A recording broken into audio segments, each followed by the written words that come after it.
Welcome to the Jedi Ranger. I'm John Berry 555, and today, I'm continuing my Master Retro reviews by taking a look at Season 4 as a whole. First, let's take a look at each episode of Season 4. There'll be timestamps down below, and then we're going to end off with my concluding thoughts about the season as a whole. So I hope to see you at the end of the video for that, but if you want to jump around the timestamps, you can.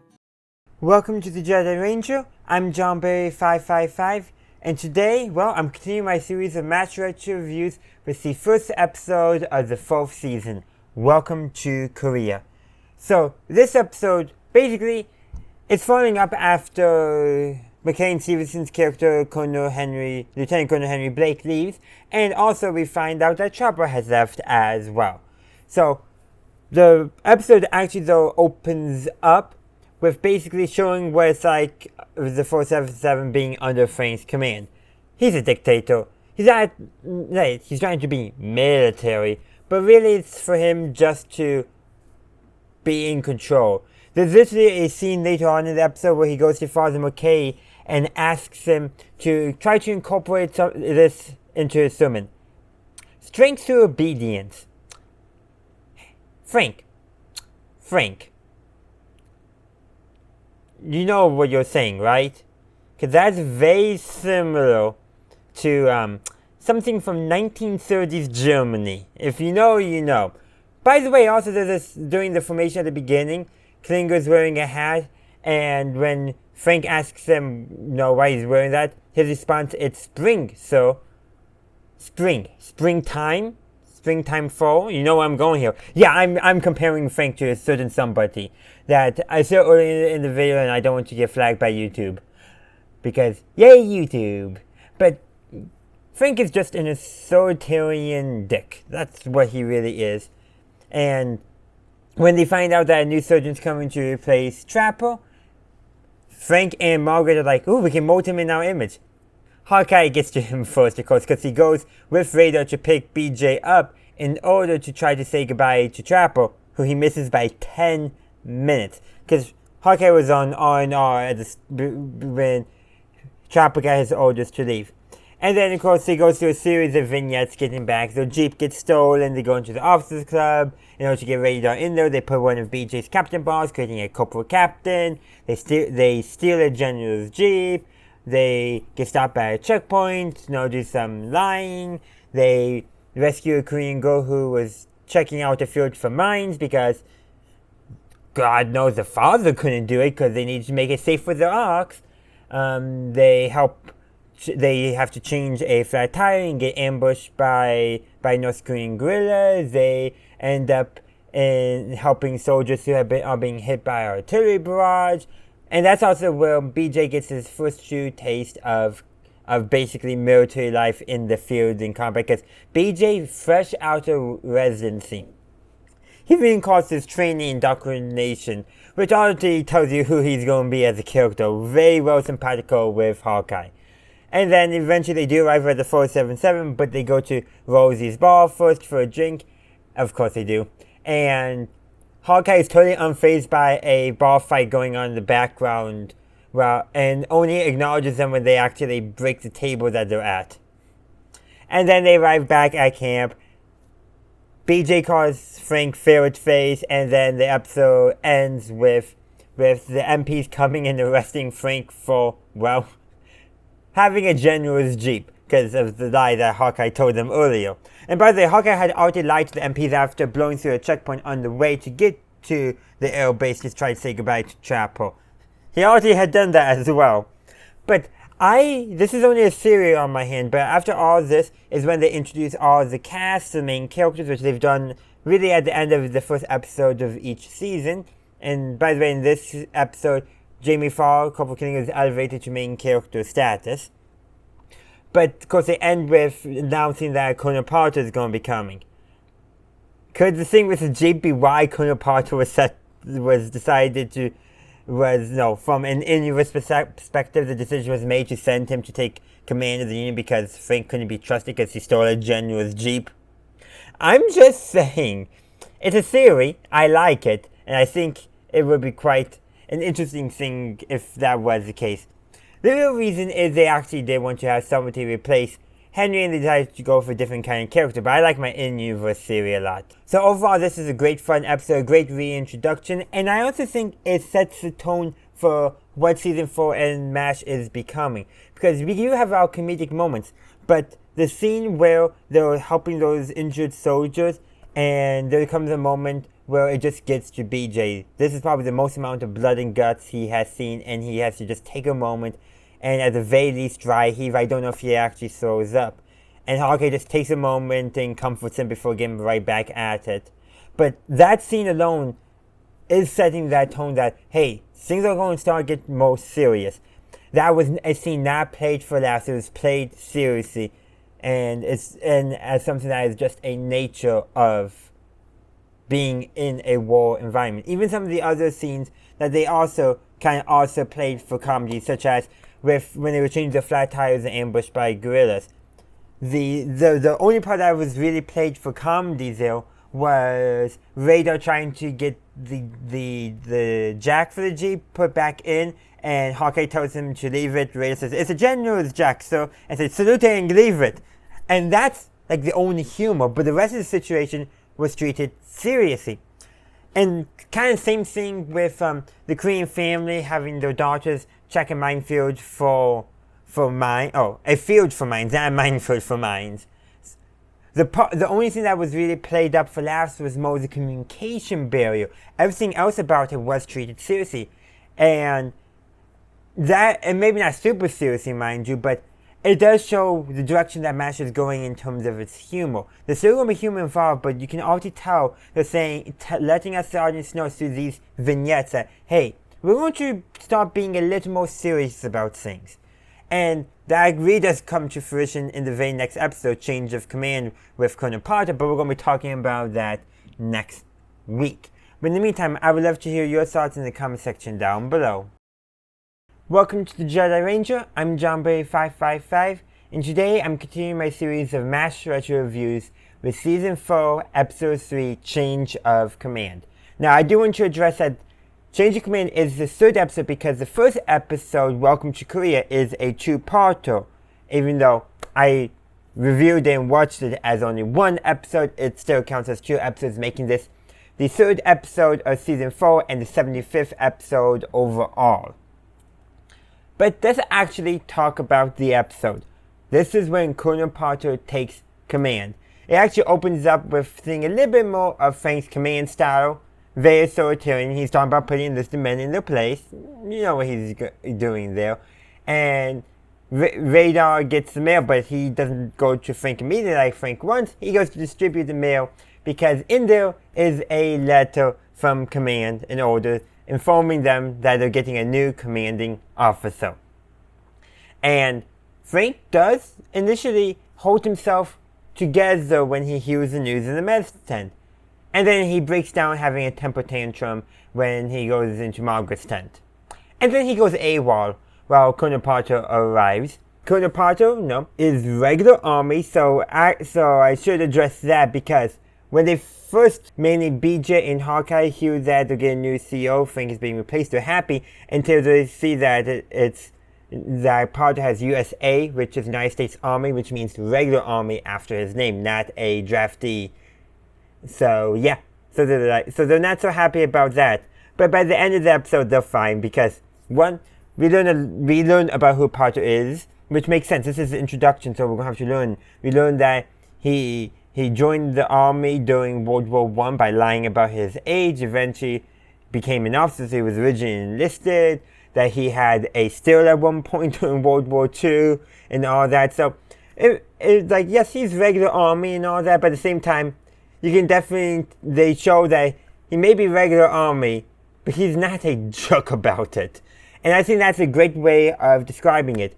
Frank is a jerk about it, and he's not regular army. He's a draftee or a reservist, depending on if you were talking about the movie or not. But the point being is they're showing that Colonel Potter may definitely be more formal in terms of military, but he also can come to understand that, okay, certain things can't always be done the military way. Like, he's perfectly fine with Hawkeye and BJ having a still.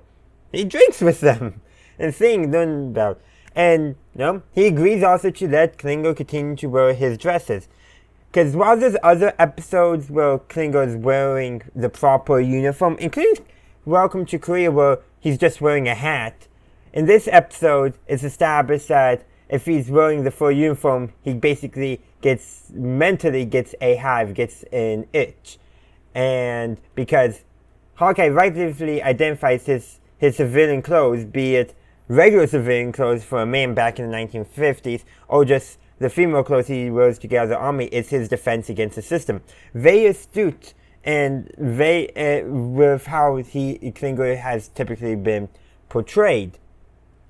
And Hawkeye gives Klinger the advice that to wear a slip under his uniform, and he does. Only half a slip because that's his best slip. Which is kind of funny, like, he took the best slip literally instead of wearing a full one. But at the end of the episode, they talk Potter into letting Klinger wear dresses. And the thing is, doesn't matter too much, Klinger gets his jobs done, so let him wear whatever he wants.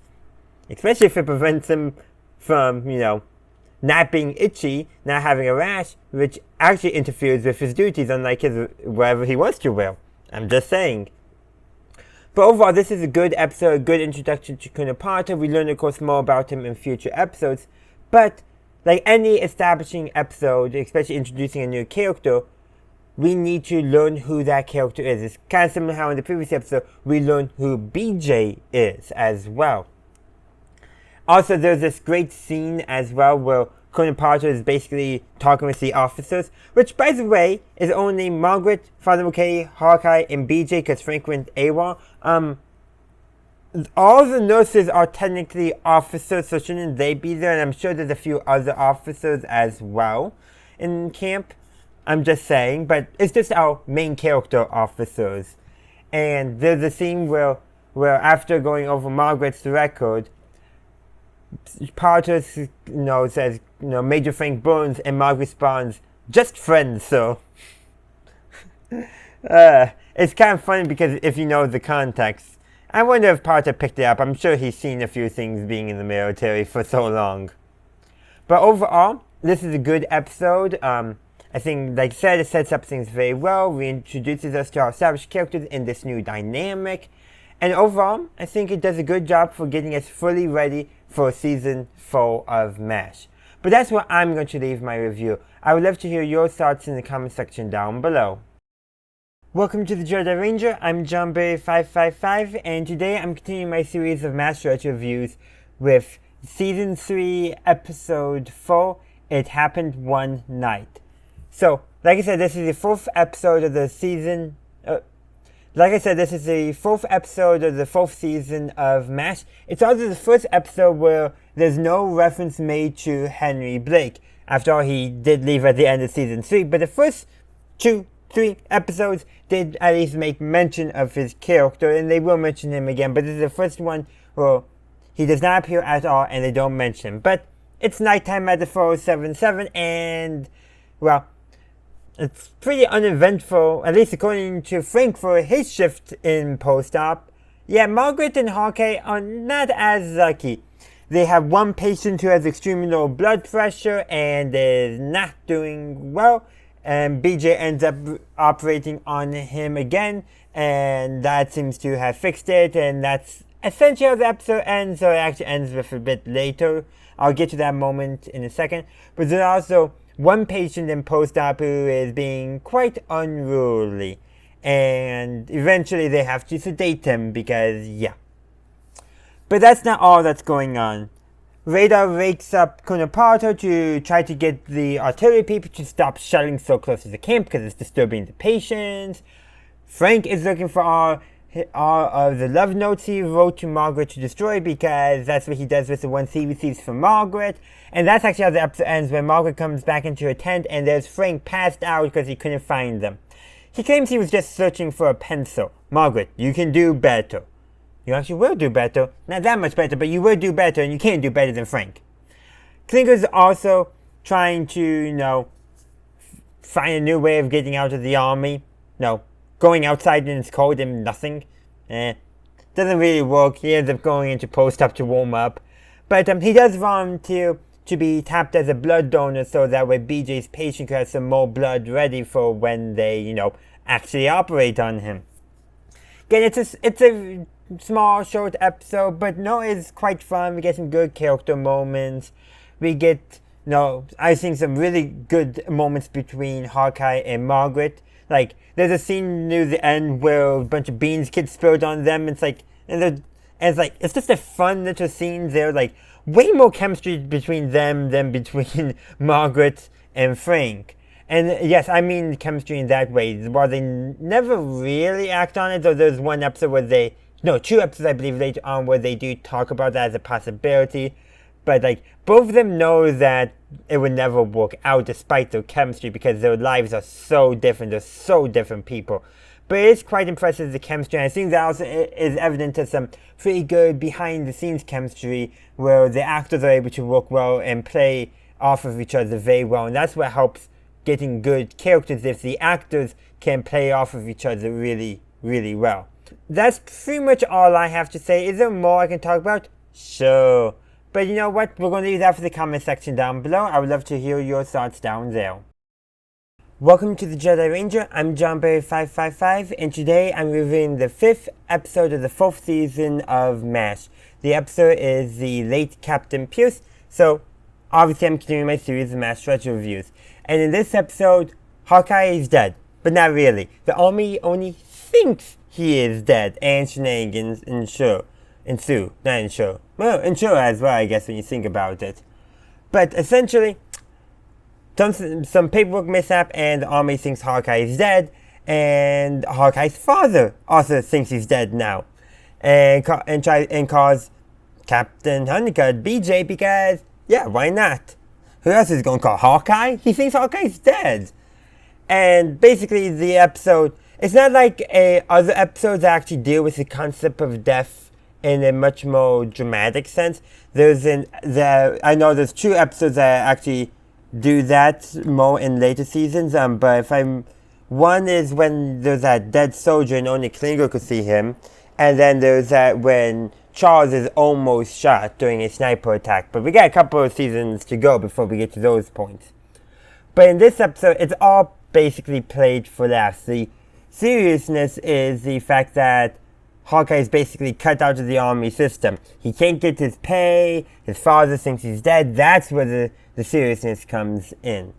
And it's just overall a fun episode. You have the person from who's sent to pick him up, whose nickname is Digger. How morbid. And all that. They hold a fake wake / funeral for Hawkeye, all that. But probably the biggest thing in this episode is there's 2 scenes. One is where Hawkeye's trying to get his pay, but he can't because he's legally dead according to the army. He also can't get his mail, but because he can't get his pay, he attacks Frank. In real life, yeah, that probably would get him court-martialed, but here's my thing. They can't court-martial him if they think he's dead. I'm just saying. Also, too, with that scene as well, Frank was kind of asking for it, kind of laughing at Hawkeye over the whole situation. So he kind of was asking for Hawkeye's little bit of an angle there. But there's also a more serious moment where basically Hawkeye thinks back to, that Trapper left and the war continued, that Henry was killed and the war continued, and that's kind of where the seriousness. And then Hawkeye decides, no, he's going to get off the bus with all the other corpses, and he's going to go back to work. Because, he is a doctor and the wounded need treating. And that's pretty much how the episode ends, except for a scene where he finally gets to talk to his father and telling him he's still alive. And basically says he needed a new set of golf clubs anyhow, and asks his father to send him his allowance again.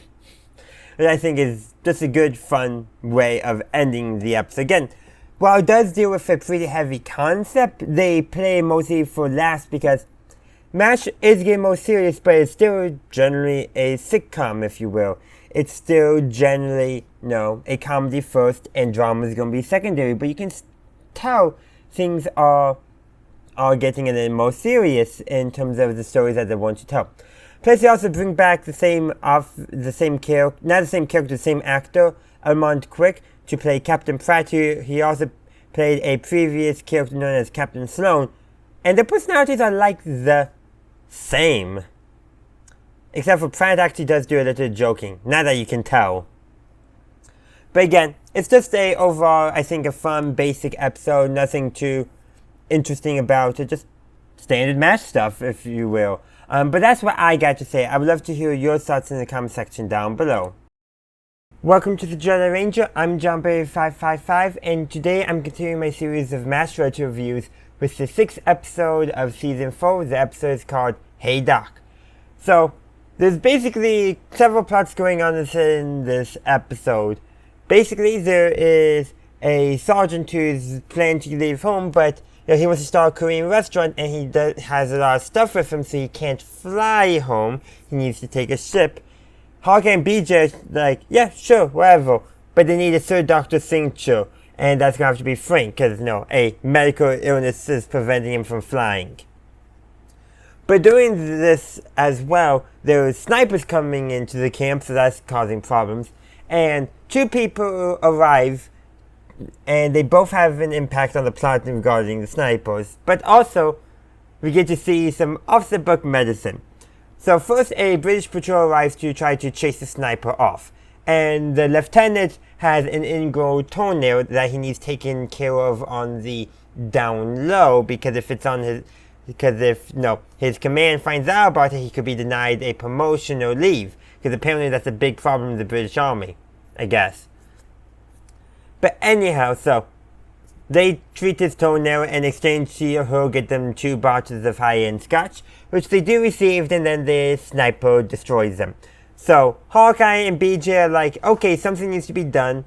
And so earlier in the episode, a colonel from the 1st Cavalry Division arrives and to visit one of his men. Really, he arrives because he got a little close to a local individual who had had some VD, if I understood the language correctly, because he kept it, he didn't want it to get out after all, so he doesn't really say what it is, but I pieced the pieces together, so. And so Hawkeye treats him on the down low, just gives him a shot of penicillin, but later during the sniper attack, Hawkeye rings him up. It's like, hey, so you said you want a favor. Sounds like he then, based on the one-sided phone conversation, he wasn't going to give a favor in return. But Hawkeye say, well, because of the sniper attack, I might have to move my private records into the official records. And then all of a sudden, a tank shows up. And they're only for 24 hours. But when Hawkeye says that the records were destroyed, the colonel is like, you know what? You can have it for a week. And then, of course, I should also mention, too, during all this, that when the colonel first arrives to visit the camp, Margaret is definitely takes an interest in him, and Frank is jealous of. So what does Frank do? He gets into the tank because he wants to show off to Margaret. And then he panics and runs over a couple tents and also a jeep, which Colonel Potter then shoots the jeep, not Frank. No matter probably how much Hawkeye wanted the other way around, it was a jeep. But basically, remember, Colonel Potter is an old cavalryman, and if a horse was injured in the field of battle, the horse was often put out of its misery by shooting it. And so Colonel Potter did the exact same to a jeep, which is funny. But apparently there is an old World War II cartoon drawing that depicts a cavalry officer doing the same thing as well. And then BJ and Hawkeye get Frank to sign the Sergeant Kimball, that's the sergeant's, by the way, discharge forms to allow him to go home on a ship, basically by saying like you were only trying to stop the tank rather than being dumb. Colonel Potter saw right through it, by the way. Overall, this is a fun episode. The wiki for MASH actually describes this episode in the summary as another For Rich Day, so basically whoever wrote the wiki article for this episode is calling back to the episode of For Rich Day. And yeah, this episode does kind of have some similarities to that episode in terms of plot structure structure with more vignettes going on, and the things are all loosely connected. But I would say this one's actually more connected. There is a through line between most of the different plot points.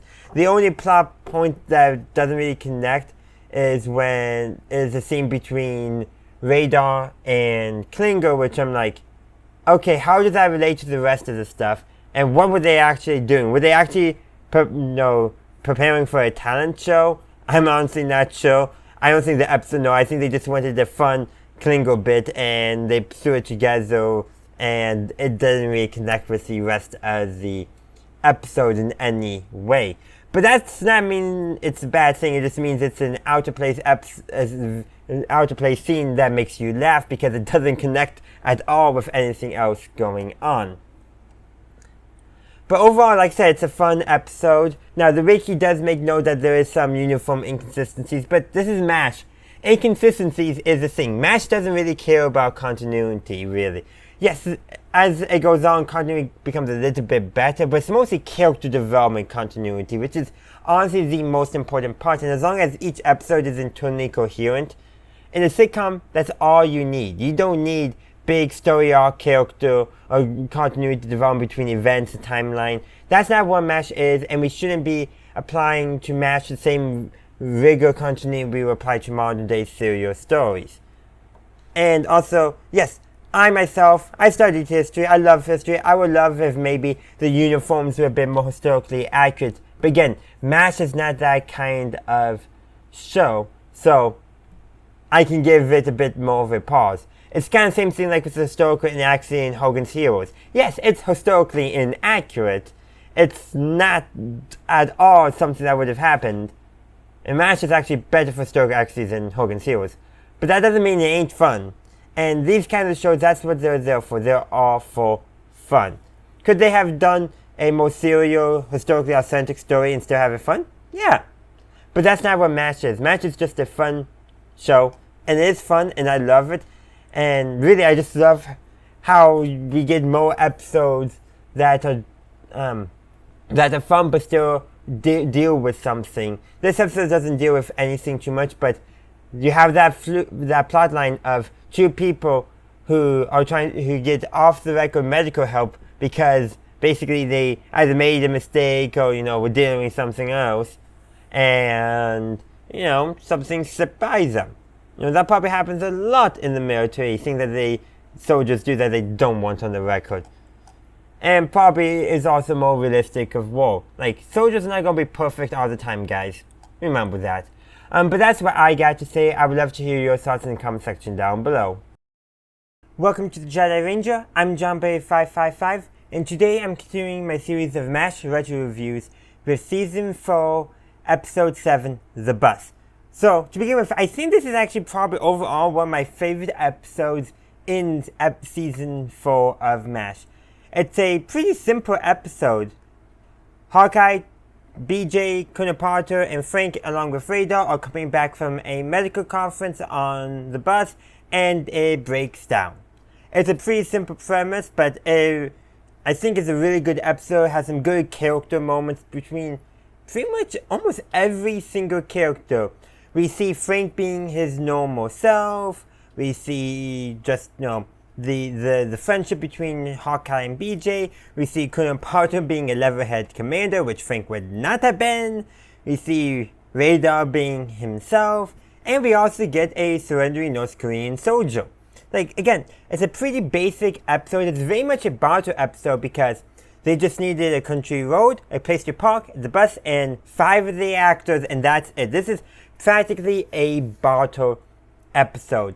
Not much was needed, and I think it produced a really great episode because the limiting premise of it, I think, really allowed almost to give each character a little bit of a spotlight scene. Especially the ending, especially like the different ways each character treated the North Korean soldier who surrendered. Frank is all like, if you do something, I'm going to get you. Hawkeye and BJ is like, yep, whatever. You're good. Okay, yep, we treated your injury. Good, we're going to treat you like a human. Kunapata, well, at the end of the episode when Frank conveniently finds some chocolate bars, I'll talk about that in a moment, even though Frank decides not to give one to the North Korean soldier, Paul to make sure to grab two, so that way the North Korean soldier could get one. And there's also Radar trying basically to run everything. Not really trying, but does remember, he basically does run the 477, especially back in the first 3 seasons. But here, okay, he can't get the bus to work, and he somehow blames himself for that and them getting lost, so he decides to go off on his own and trying to find help. Doesn't work. But when he gets back, that's when he discovers Frank fell asleep on guard duty, keeping an eye on the prisoner, and that he had chocolate bars. So after the North Korean prisoner got the bus started, so thank you to him for that. When Radar is told to make note that they should keep some supplies in the bus, like food and that, he conveniently says, we could just keep a ditty bag with some chocolate bars and not fall asleep on guard duty. And Frank goes, oh, hey, that reminds me.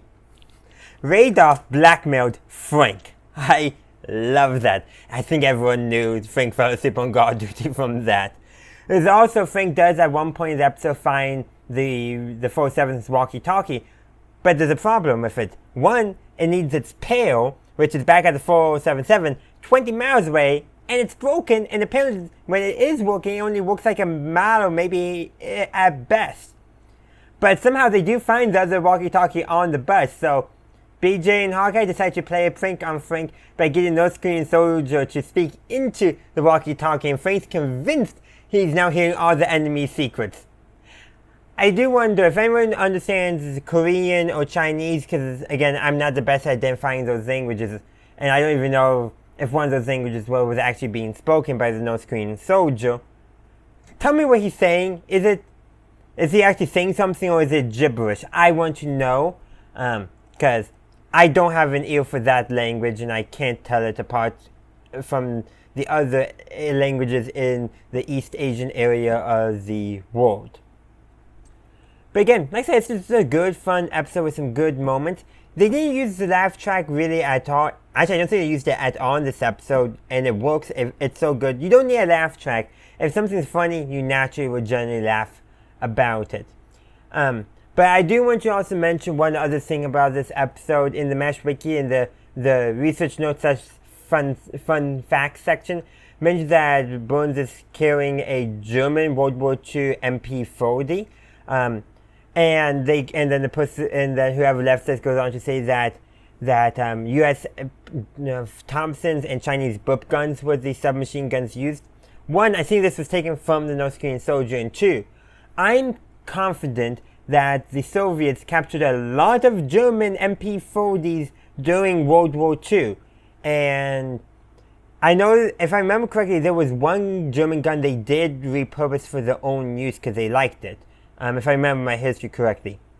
But it's entirely possible that to help prop up North Korea, they gave them captured German weapons. So, the person's treating like this could never happen, but weapons do move around during war. Weapons are regularly captured, and sometimes they're not used at all because you don't have ammunition there, but sometimes you do. Like, in World War II, after Germany invaded and took over Czechoslovakia, they started manufacturing Czechoslovakian guns to German calibers.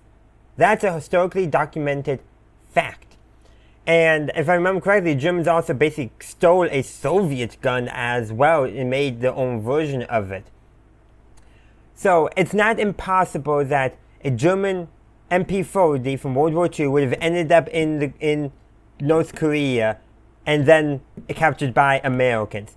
Totally historically believable. Did it happen is a different question, but it is historically possible based off of what we know about history and all that. But that's just the most side point. There's also a scene too. This is just one of my favorite scenes in the episode though.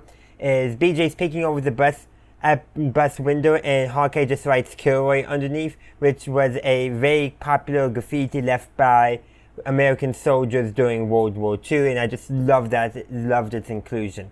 But those are just my thoughts. I would love to hear your thoughts in the comment section down below. Welcome to the Jedi Ranger. I'm JohnBerry555, and today I'm continuing my series of Master Retro reviews with Season 4, Episode 8, Deluge. Mildred. So this is another episode writing episode. And in this episode, Colonel Potter is writing an anniversary letter to his wife, Mildred. And so Frank and Margaret are trying to get the perfect anniversary present for him. So basically they commission a bust to be made of Colonel Potter.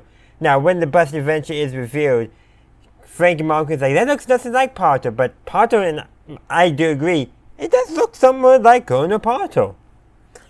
And I feel like that's probably because whoever was actually tasked with making it did maybe too good of a job in looking at the reference photos. I don't know about that. But also in this episode too, there's a injured horse that the Chinese left behind. So Radar doesn't want to be shot, so he convinces Hawkeye and BJ to help him get it and bring it back to camp for medical treatment. And in order to keep it, Radar decides he's going to give it to Colonel Potter. Remember, Colonel Potter is an old cavalryman. So Radar outdoes Frank and Margaret for an anniversary present. And honestly, it's just, I think, a overall really good episode. Like, yeah. Like, it's, I don't know else how to describe it. It's just a good episode. And this is thus the first appearance of Sophie. Though in this episode, the host is a male, or Sophie is normally described as a male, right? So a female host rather than a Stalin, I think, which is the male hostess. I think. I'm not a host person, so take what I said with a grain of salt there. But also because this is a deal blank episode, a letter episode, we get several vignettes that are, things that Colonel Potter seeing or experiencing or remembers. Such as this one scene, after he has a short conversation with Father McKay, he recalls in the letter an event with his wife when they were watching the film, a film, part of the morale stuff, and the film breaks. So Father McKay and then Nurse O'Connor decided to sing a bit that they're preparing for a show for the orphans. And what's neat about that is, in reality, Nurse O'Connor was played by Barbara Christopher, William Christopher's actual wife, which I think is just so neat that they were able to do that. That's like just a fun little behind the scenes fact there. Like I said, just a great episode overall. There's not too much to say about it, but a big part of it is earlier in the episode, Radar was expressing his nervousness around Colonel Potter. Really the first episode that really properly addresses the change of commands, and that can be shown the fact that Radar has his uniform shirt buttoned all the way up to the top, showing to us his anxiety and all that before he actually expresses that to Hawkeye and BJ. But when he gives the horse to Colonel Potter, he's wearing his uniform like normal, showing that, well, it doesn't really major part of the story, showing that he's become comfortable with Colonel Potter. And perhaps finding, the fact that Radar likes animals, Colonel Potter likes horses, a little bit of connection right there that maybe he hadn't sensed before. Again, I could speculate all we want, but overall it's just a fun, good episode. Nothing major, like I said, but it's these kinds of episodes that you really like in TV shows, because they give you a sense of who the characters are and why we should care about them. And this episode does that perfectly for both Radar and Colonel Potter, more than I would say some of the previous episodes have, especially for Colonel Potter, where we were getting to know who he is. Here we get a chance to care about him. Even though that was a part of some of the other episodes, this one I think really just spotlights that. But those are just my thoughts. I would love to hear your thoughts in the comment section down below. Welcome to the Jedi Ranger. I'm JohnBerry555, and today I'm continuing my series of MASH retro reviews with Season 4, Episode 9, The Kids. So, the premise, synopsis of the episode, whatever, is that a nearby orphanage run by the character known as Nurse Cratty. She has appeared in MASH before, though this time played by a different actor. They were getting shelled, so they go to the 477, where the 477 not just, lets them stay there, they also, give all the kids medical checkups. And there's also one of the teenage girls there is pregnant, so apparently is on good relations with her in-laws. Again, don't quite get the whole situation because they're just trying to have a plot point so that way they can deliver a baby by cesarean, and they have BJ do it because he's the closest to being out of residency and most likely to have done it. With that then addressed, there's one other thing, big part of this episode, is at the end, they give a Purple Heart to the kid that was born, which was Frank's, which he got because of eggshell fragments. Though, apparently the report just said shell fragments. This is the second time Frank has gotten a dubious Purple Heart, and every single time they make sure to give it away to somewhere else. Yeah, Frank, if you want a Purple Heart, maybe go volunteer at a Battalion 8 station so you can get some real shell fragments. Which actually BJ kind of alludes to when he says we can only hope, or something along those lines near the end of the episode. I also want to address that in this episode, they show that BJ does not know who Nosferatu is, because makes sense, he wasn't in that episode, Trapper was. But apparently, Colonel Potter, even though he replaced Frank, knows who Nosferatu is. Maybe they talked on the phone or something at least once. I mean, it would make some sense. Or maybe somehow they knew each other from the previous war. I don't know.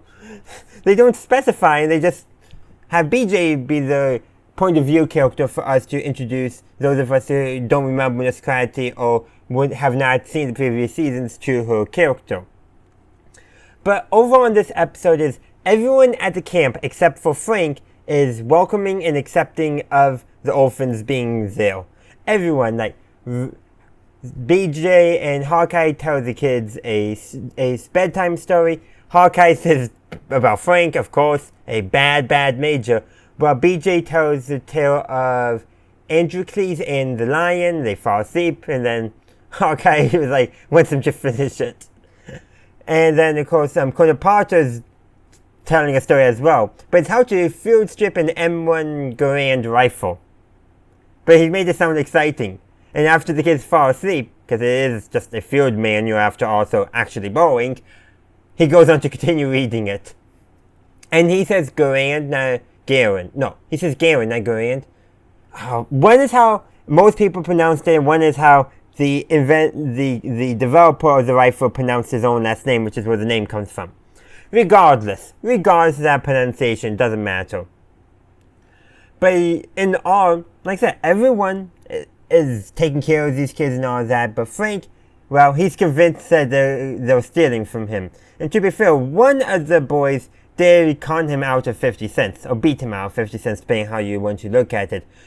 Beat him is probably how Hawkeye, BJ, and the rest saw it, while con is how Frank saw it. And then, but he's convinced that that kid is going to be stealing.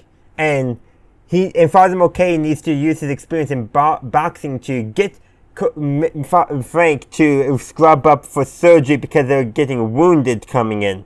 Frank, you're so distracted. Frank also calls them foreigners. And Hawkeye rightfully points out that they are the foreigners, i.e. Hawkeye, BJ, all our main cast, because they're Americans in a country that's not America, making them foreigners by definition.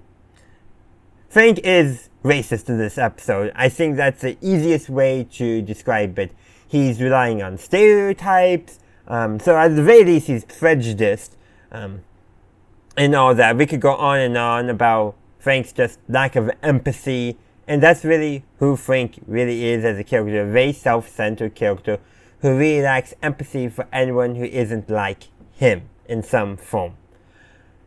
And that's essentially what it is. So there's a few other good things in this episode too, such as there's a scene where there's one of the Koreans basically keeps on calling Klingo. Did I write it down? No, I did not. Mama say or something like that. Again, just to cute this there. There's another one Korean girl. She's a piano prodigy and is playing really good music. And even though when Klingo goes to put her back to bed, she wakes up and goes to continue playing, which I'm sure all the other kids probably loved having piano music. I like having music when I'm going to sleep. I'm just saying. Again, there's more small things here and there. But overall, this is just a good episode. Heartwarming and all that.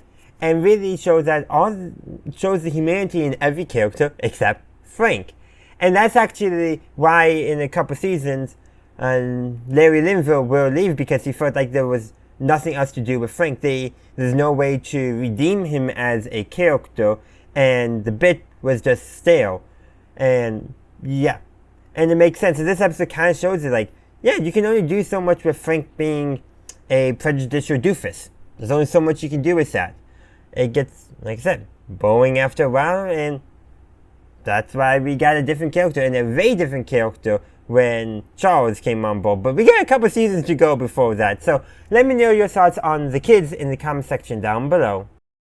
Welcome to the Jedi Ranger. I'm JohnBerry555, and today I'm continuing my series of Master Retro reviews with Season 4, Episode 10, Vadis Captain Chandler.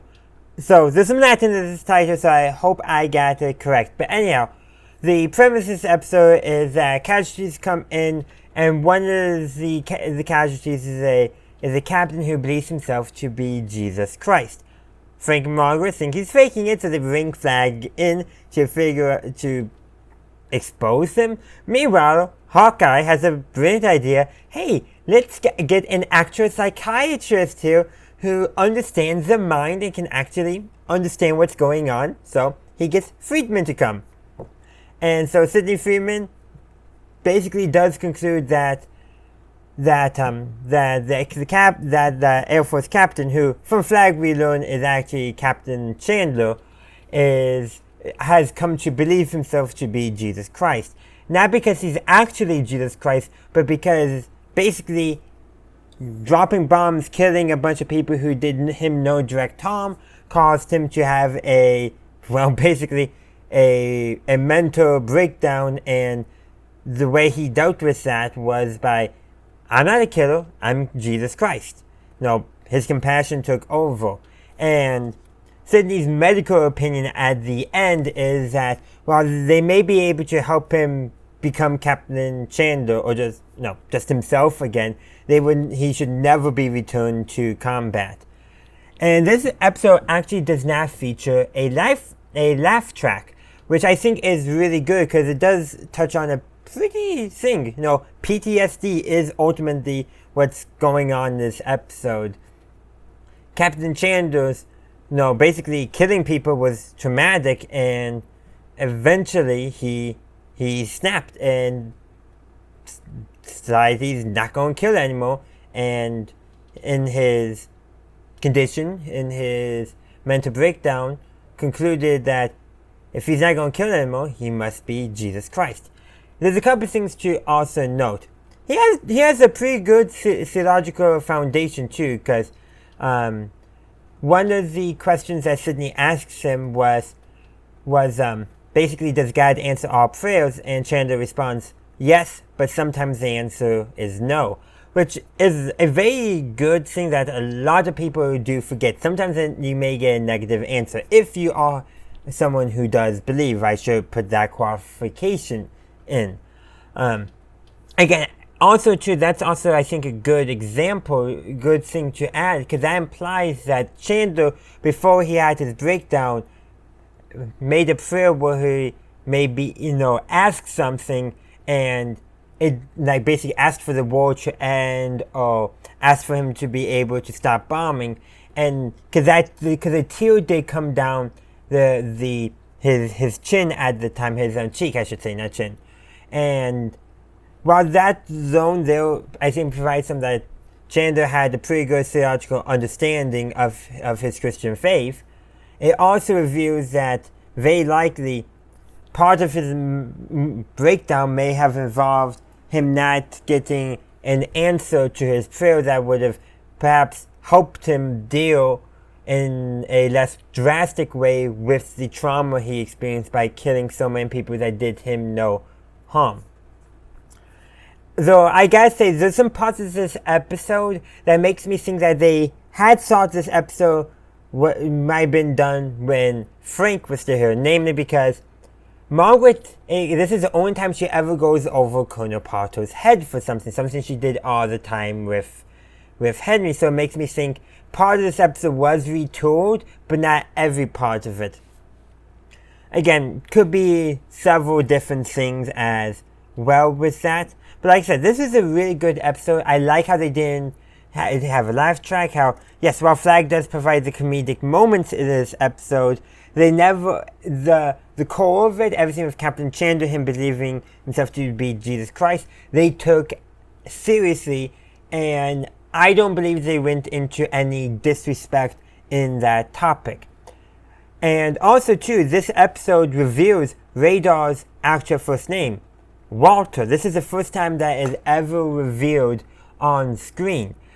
And I think it's kind of fitting that that is the way they do that. Basically, Chandler is leaving and Radar asks him to bless his teddy bear. The first time I watched it, I thought that was the name of Radar's teddy bear. I gotta be honest. But his birth name is not Radar, it's Walter. Or should we even say his Christian name that he was baptized with.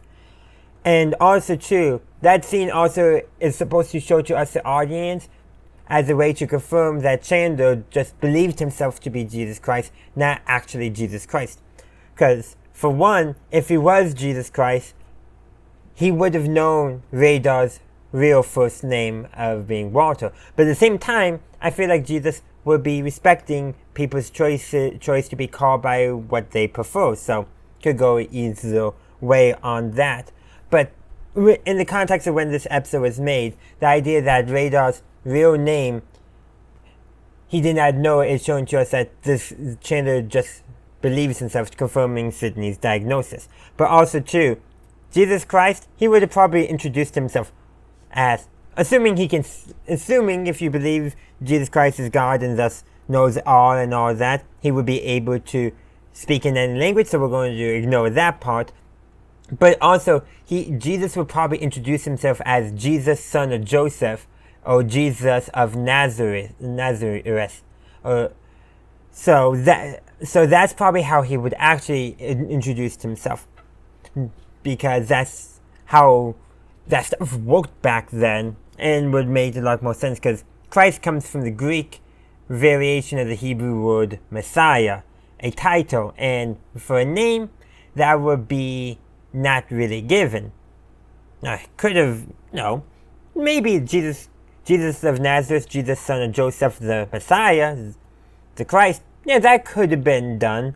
I think, if I remember my Bible correctly, a few times I think he might have mentioned something along that line. But again, I'm relying on memory there, and I did not do my research like I probably should have.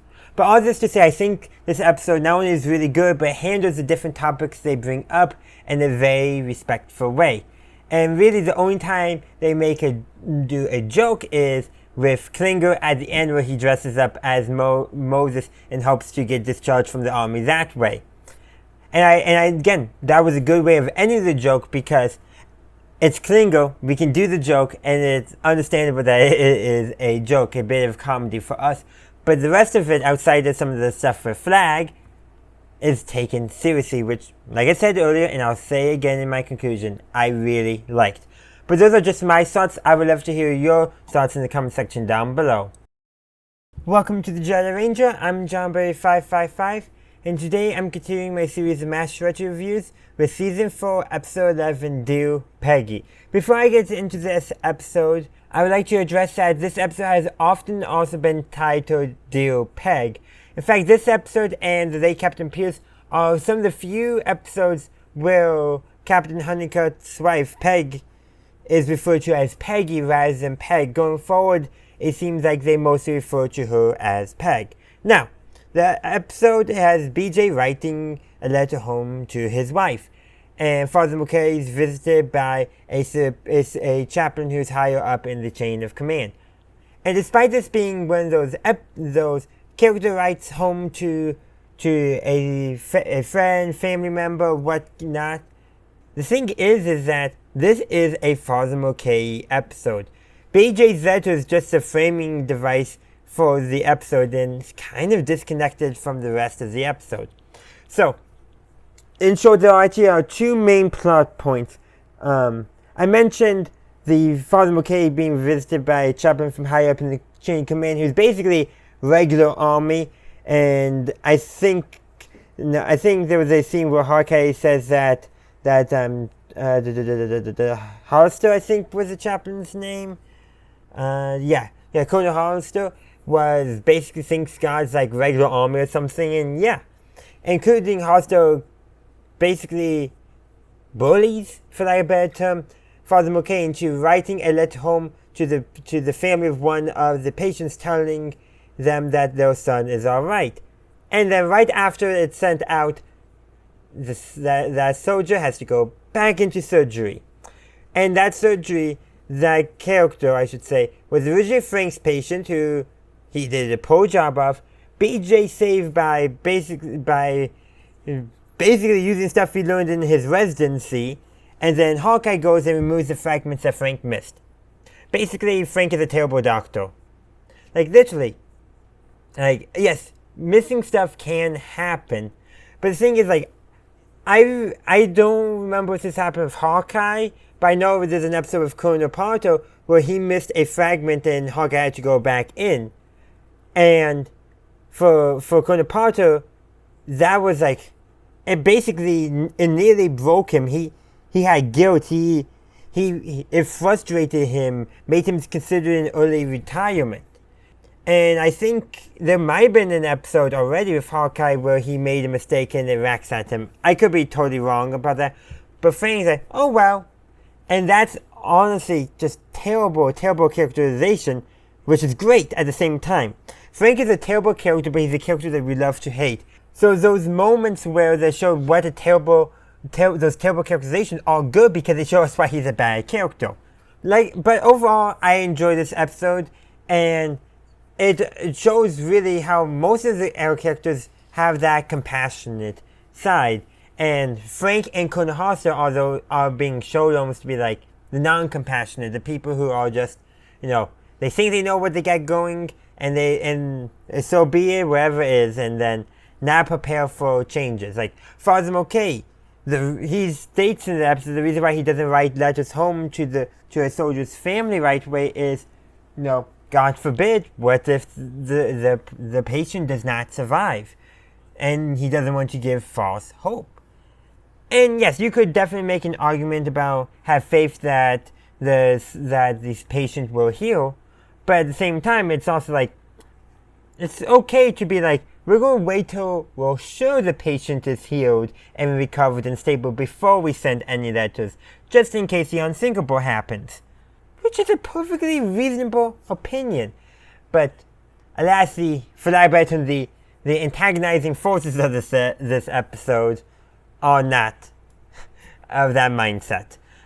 There's more I could talk about too. There's a subplot with Klinger. It starts him with recounting a dream he had, basically that says that ultimately BJ says that, yeah, it means you want to go home with Margaret. Which Klinger's like, ugh. Granted, I also would say it's a dream, so things can be weird. But then he makes 3 escape attempts in this episode. He disguises himself as a Korean peasant woman. Colonel Parr figures out easy because of his knuckles, Klinger's hairy knuckles.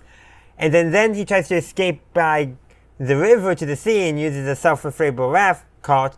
And then he disguises himself as a tree, which honestly might have been his most successful attempt, if not for a dog that urinated on him. Honestly, that was a great way of ending the episode. And Klinger, through his different things that he does to get out of the army, taking things to the highest degree of absurdity, is a great way of keeping that humor while allowing the main events of the episodes to be a bit more seriously taken. In this episode and the previous episode both do that, in my opinion. But that's what I got to say. I would love to hear your thoughts in the comment section down below. Welcome to the Jedi Ranger. I'm JohnBerry555, and today I'm continuing my series of reviews of MASH Season 4 with Episode 12 of Moose and Men. So, this is, like I said, the 12th episode, and it does certainly actually call back to an earlier episode in Season 1, I believe, with the moose. More than just the concept of a moose existing, no real actual callback. But I bring that up to say they do kind of handle it differently, because in that episode, the moose relationship was treated very differently, much more abusive, if you will, while here is treated more like, there's just having a fling in Korea. Nothing, the only harmfulness is basically his double standard about his relationship with his wife.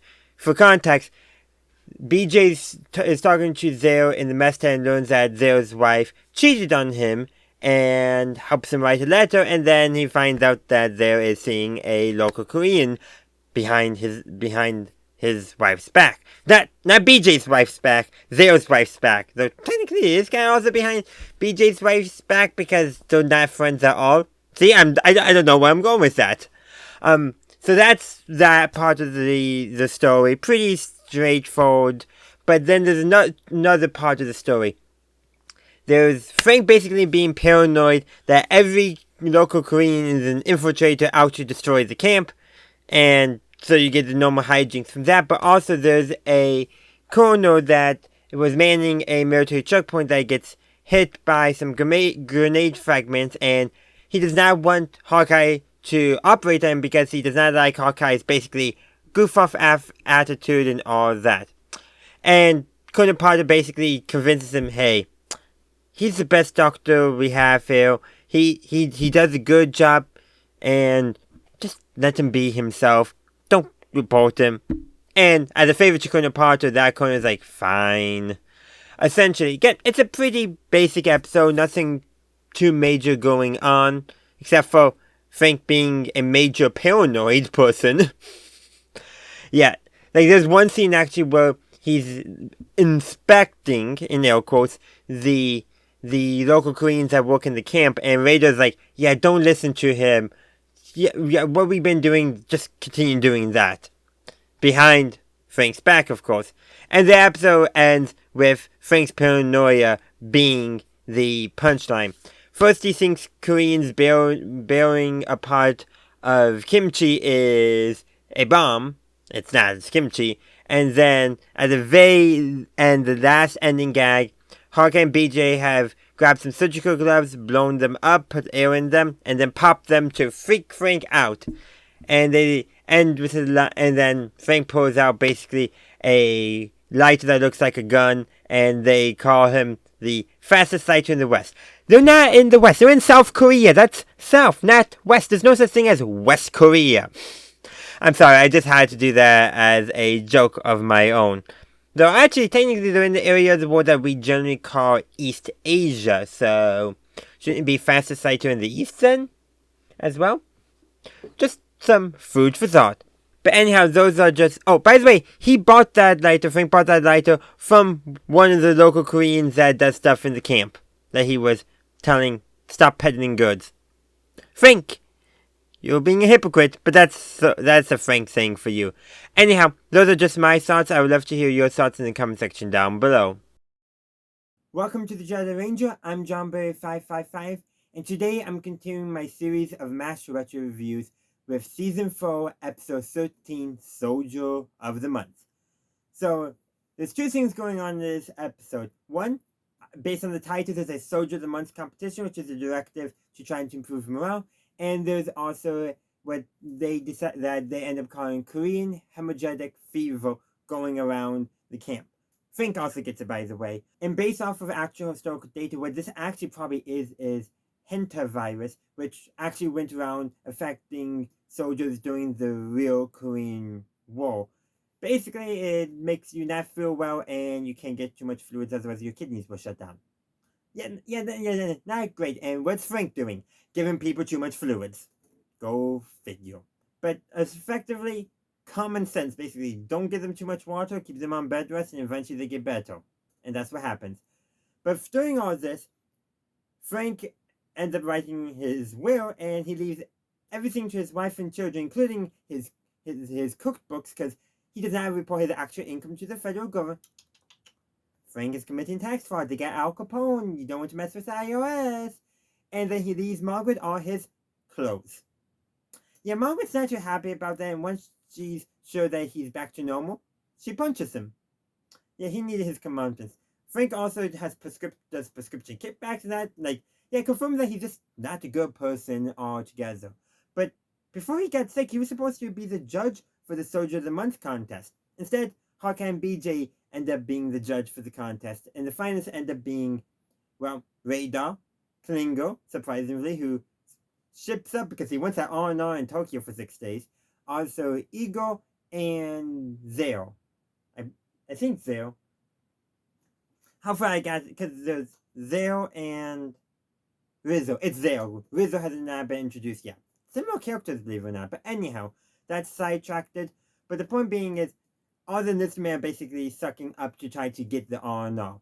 And Klingo decides he's going to cheat on the test, so he memorizes it. Hawkeye and BJ begin suspecting something and ask him a question that's not even on the test. And he says, it's not on the test. And Hawkeye says, how do you know that? And then Radar sees that Klingo has the answers on him. By the way, Radar ends up winning, goes to Tokyo, and he gets drunk and gets charges against him. And that's not like Radar. That's almost like earlier seasons Radar before he became the naive, perpetual young boy that we kind of know him to be now. It would make sense with earlier Radar characterization, but hey, it also makes a really good ending gag as well that no one expected Radar of anyone to get in trouble during R&R. So it does actually fit with what they want to tell in the episode, but it does kind of clash with some of the earlier continuity. Wait, this is MASH. There's no such thing as continuity. Remember, MASH does not really care about continuity. But like I said, it's a good, fun episode. And part of the reason why Radar wins is because he knew the answers and he wasn't cheating. And so, voila. Like I said, overall, it was a good, fun episode with some good, fun moments. Nothing major, nothing profound, but just good old, I would say probably good old MASH. There's not really another way of describing it. But those are just my thoughts. I would love to hear your thoughts in the comment section down below. Welcome to the Jedi Ranger. I'm JohnBerry555, and I'm continuing my series of MASH retro reviews with Season 4, Episode 14, The Gun. So the premise of the episode is that a colonel comes in injured actually, not wounded because it was a American tank that hit their jeep. Not an enemy tank, and it was not combat operations. But anyhow, he has an old Colt Service revolver.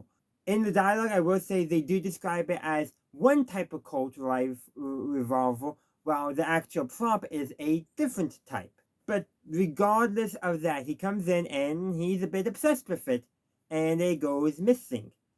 And Radar's blamed because he's the one in charge of the locker where they keep all the soldiers' guns and that stuff. And he could be facing 15 years if they don't find the gun or find who actually took it. Yeah, not good. So can I say one thing? When Radar was collecting the guns, he talked about it that the colonel would get a receipt at its standard SOP, which I didn't see standard because the S in SOP stands for standard operating practice or procedure. I'm actually surprised they actually threw that jargon in just, I wouldn't have expected MASH to actually say, hey, let's throw in some proper, bureaucratic jargon. But they did. But anyhow, the last person to see the gun was Radar and Frank. Yeah, Frank took the gun, and he tried to say it was his.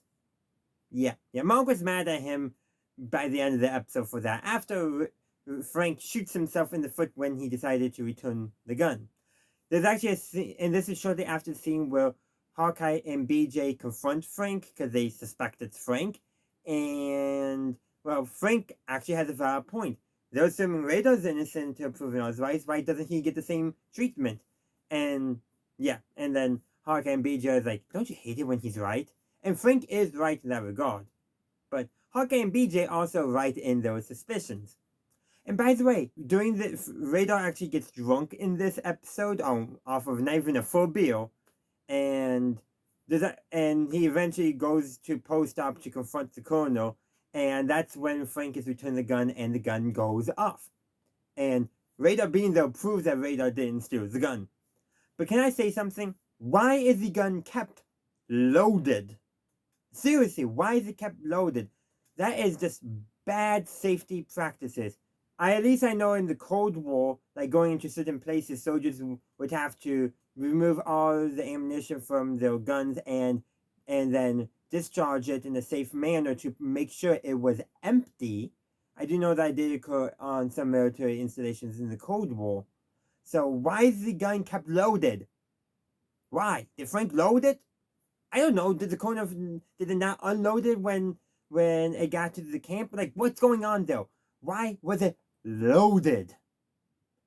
Why? Why? Because they wouldn't have been able to do the episode otherwise. And actually, I'm not sure what the standard procedures revolving around guns being carried or being stored back during the Korean War. I don't know what the actual procedures were back then. But still, not a very safe practice to keep it loaded.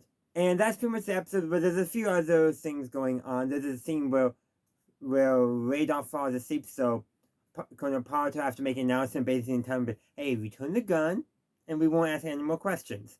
Which Frank takes advantage of. But that's besides the point, as Colonel Parker goes to tuck Radar in, bring his blanket up, take his glasses off, his keys off, and all that, and also make sure to grab Radar's teddy bear to put in so that way Radar would have his teddy bear, which is just a sweet little scene. Kind of shows that that I would say almost grandfatherly role that he fulfills with Radar. Slightly different than probably more of the fatherly role that more of the walkover type fatherly role that Henry had filled.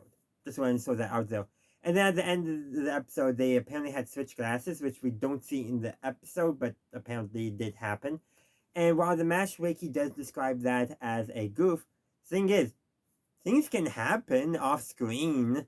I mean, like the gun, we would assume was unloaded, but it was actually loaded. It could have been loaded off screen by Frank or came in off screen loaded. We don't know. And for things like that, you can say, yep, that's an off screen thing.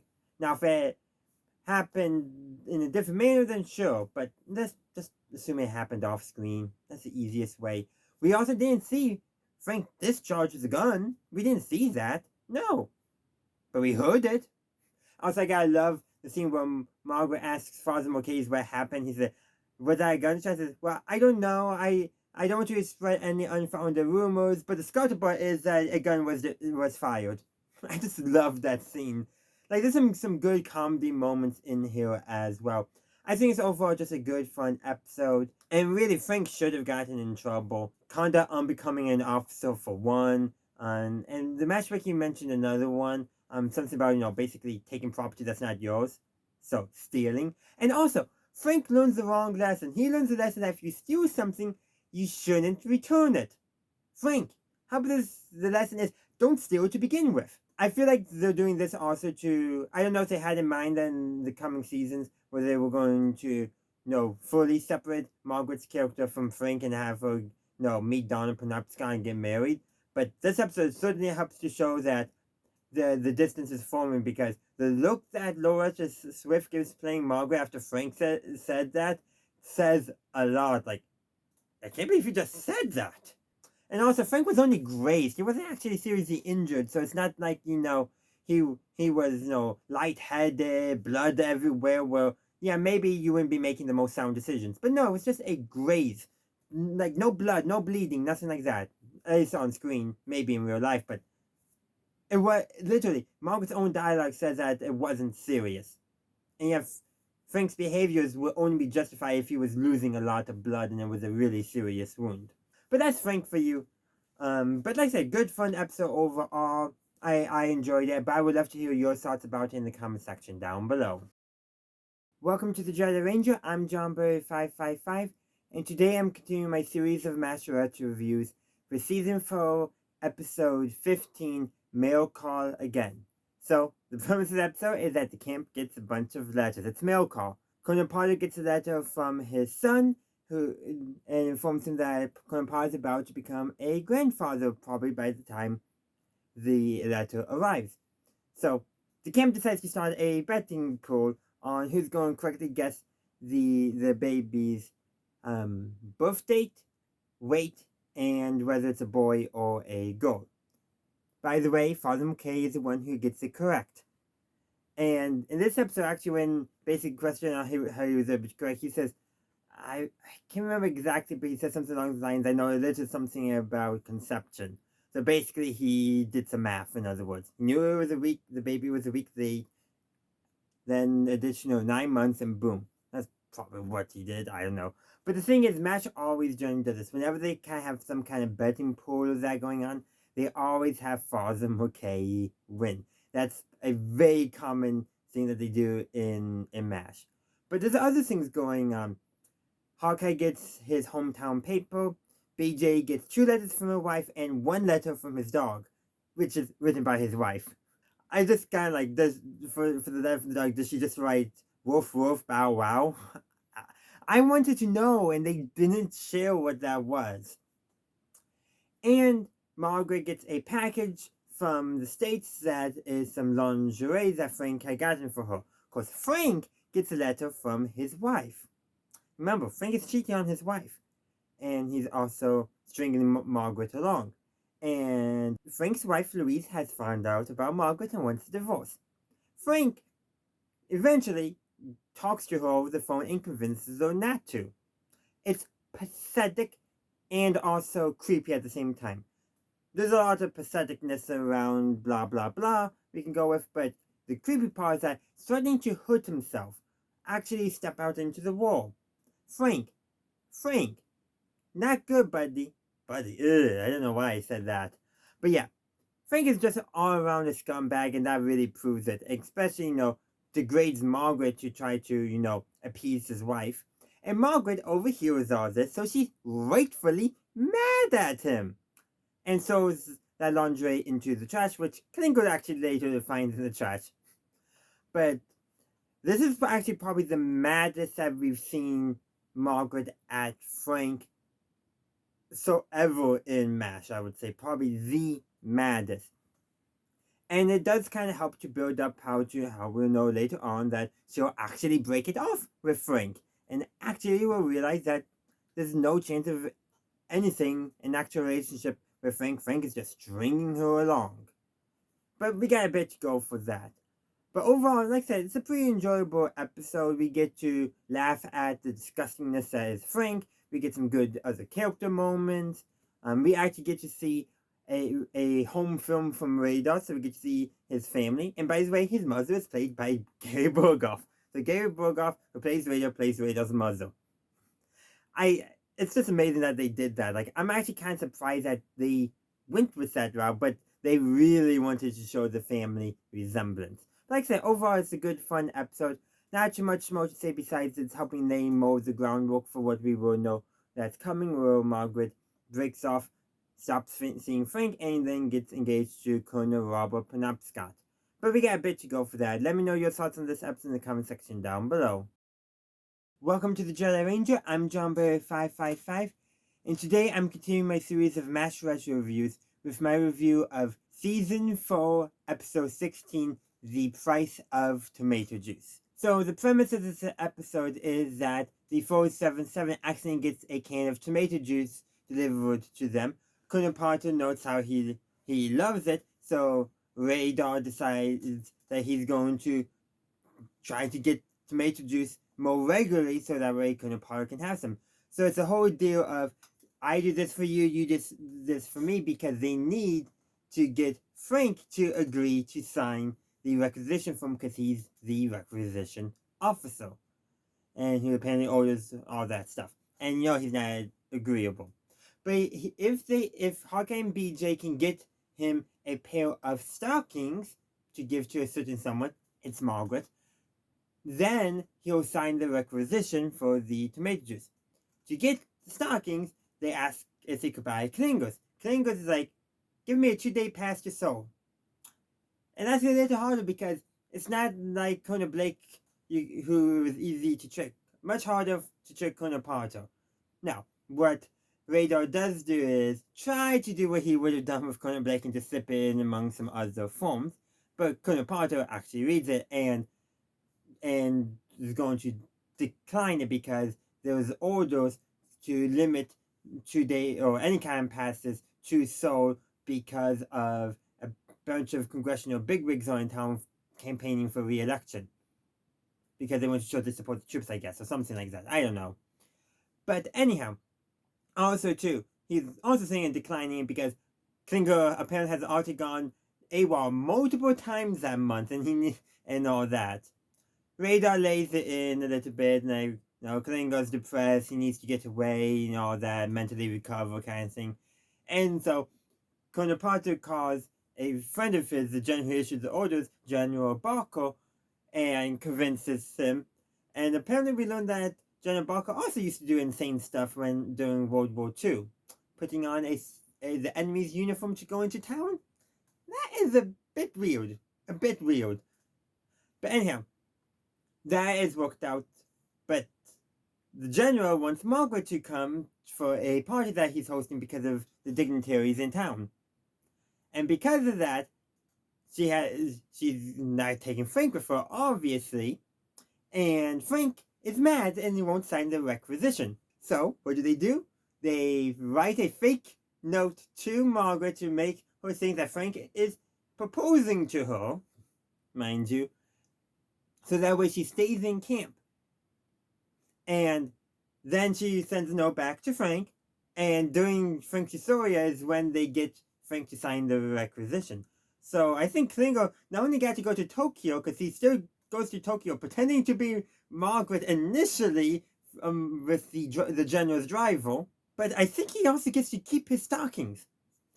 And it turns out he had a great time with General Barker, who kept Klingo safe from a congressional aide, I think, or congressman who's getting a bit handsy. Also, I think General Barker might be bi, because he asks Colonel Parto when they were on the phone if Klingo was cute, and so I think General Barker might be bi.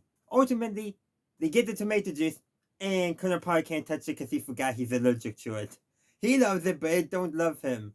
And honestly, I think that's actually a really good thing to include. Yes, it backfires, but it doesn't backfire because one part of the deal fell through. Yes, it nearly did, kind of like in the episode For Want of a Boot, back in, I forget what season that was.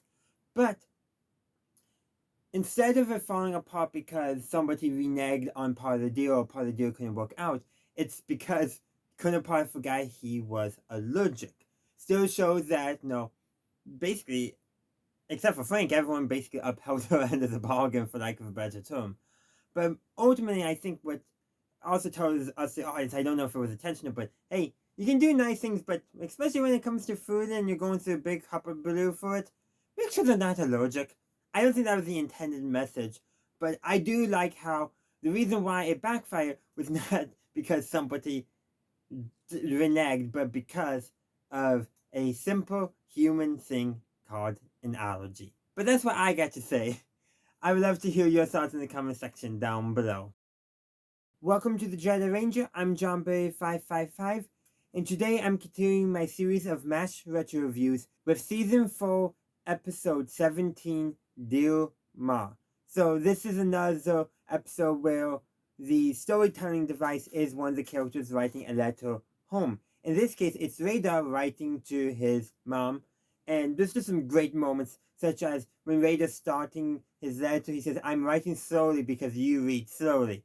That's obviously not how it works, but it's just a great scene. It's a bit humorous, but it also shows that Radar is considerate of the fact that his mother does read at a slower pace than he would write himself. He probably learned that before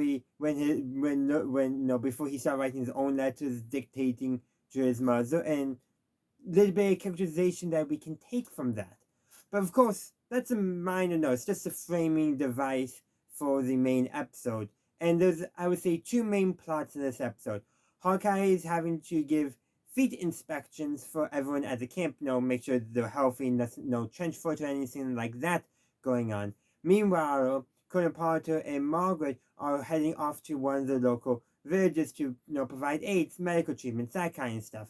And Colonel Potter's wife calls, having a premonition that Colonel Potter is about to be shot. And guess who gets shot in the reel? Colonel Potter. And he goes, he doesn't want his wife to know that he got shot, so basically they pretend he's in the officers club rather than in the operating room. So they can still do that. He just has to pretend he's doing surgery. That would be the easiest thing to do. But I said they didn't do it. But honestly, this way was fun though. remember, sometimes when you're doing a comedy, sometimes the humor needs to come before the logic. And honestly, that's how you often get humor, by subverting logic. But there's also everything with Hawkeye inspecting people's feet, including the fact that Frank does not want his feet inspected because he got his toenails painted by Margaret. And honestly, the vibe I'm getting from this scene is more of he's embarrassed because it's not masculine enough. And while, yes, I would say Hawkeye and BJ do kind of reinforce that in Frank's mind, at the same time, they will make fun of Frank probably no matter what. So, yeah. That's at least how I read that scene. There's also a scene where Klinger is writing to President-elect Eisenhower, or was he already president? Again, MASH timelines are always quite not properly lined up. But there is, he basically, I'm crazy. You may see some of the letters I wrote to President Truman showing how crazy I am. Which is just, Klinger's standard stuff and all that. And there's some other jokes relating to everything. And all these smaller things, like the Klinger moment, occurs when Hawkeye is inspecting Klinger. There's a moment where he inspects Father Mulcahy, and there's no joke that it's the feet are original equipment. And also we learned that Father Mulcahy once got bit by his sister. The sister, before she became a nun. But in the notes, Hawkeye has radar rated as nun bite. Which is just, funny. Colonel Potter, he gets a perfect score, which makes sense. He's been in the army since World War I, where trench foot was a pretty big concern, a pretty big thing. So, of course, he probably would have learned how to, avoid that stuff, and then becoming a doctor further learned how to keep his feet clean and healthy. There's some other ones as well, but we don't need to go into all of them. But there's one more thing I do want to talk about this episode. There's a patient that's leaving the camp near the beginning of the episode who sells BJ a watch with no innards as part of a scam. And he ends up back at the 477. So BJ makes a joke. I'm going to have you working as well as that watch. And that proves the soldier gulps. Now, obviously, we don't see what happens, but my opinion is that, BJ did it properly. He's a doctor. There was... if I remember correctly, there was an episode where BJ helps perform a totally non-needed surgery, and it gets at him. I think we got a couple more seasons before we get there. But that just shows that, in my opinion, BJ did do the surgery seriously. He was just doing a little bit of joking to, get back at the soldier for scamming him. But that is what I have to say about Dear Ma. You can let me know your thoughts on this episode in the comment section down below. And I hope to see you next week, where I'll be reviewing the next episode of season 4, The Tag. So I hope to see you then. Welcome to the Jedi Ranger. I'm JohnBurry555. And today I'm continuing my series of MASH retro reviews with season 4, episode 18, The Tag. So, before we actually get into the episode, let's actually address the title, because I always thought this episode's title was The Tag. I don't know why, but it kind of is, but kind of isn't. Let me explain. So, if you know any German, Der is one of the German words for the. German has slightly different grammar structures than English in terms of articles, because they have masculine, feminine, and neuter articles, so that's just something to be aware of. They have grammatical gender, English doesn't. But Der Tag is German for the day.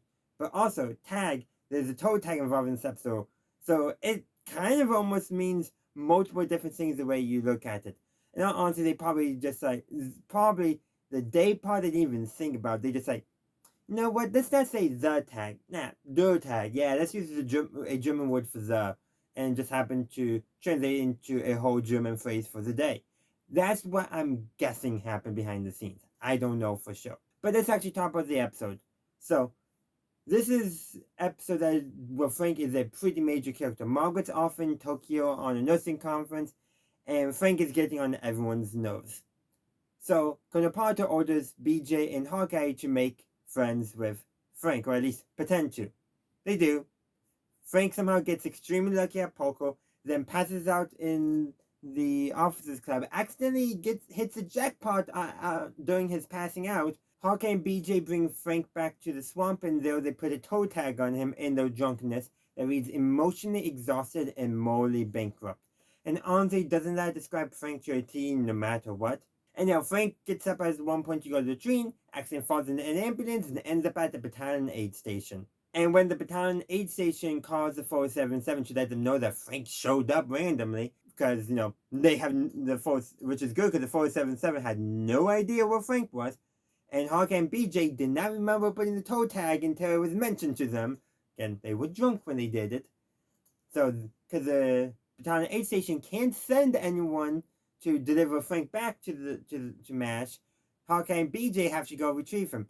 I understand for the point of the episode why, but in the actual army, I'm pretty sure they would just send some enlisted to do it. Two of the 4 surgeons that we actually see in the 477. There had to be more surgeons. They had to be. Oh well, it's a TV show after all. So they go there. They do help the battalion aid station. There's a bit with an influx of wounded because they're doctors, of course they are. Then they bring Frank back, put Frank back in his bed. Frank wakes up like nothing happened. He literally did not remember anything that happened after he got drunk, except for them being friends with him and their dumb being his friend.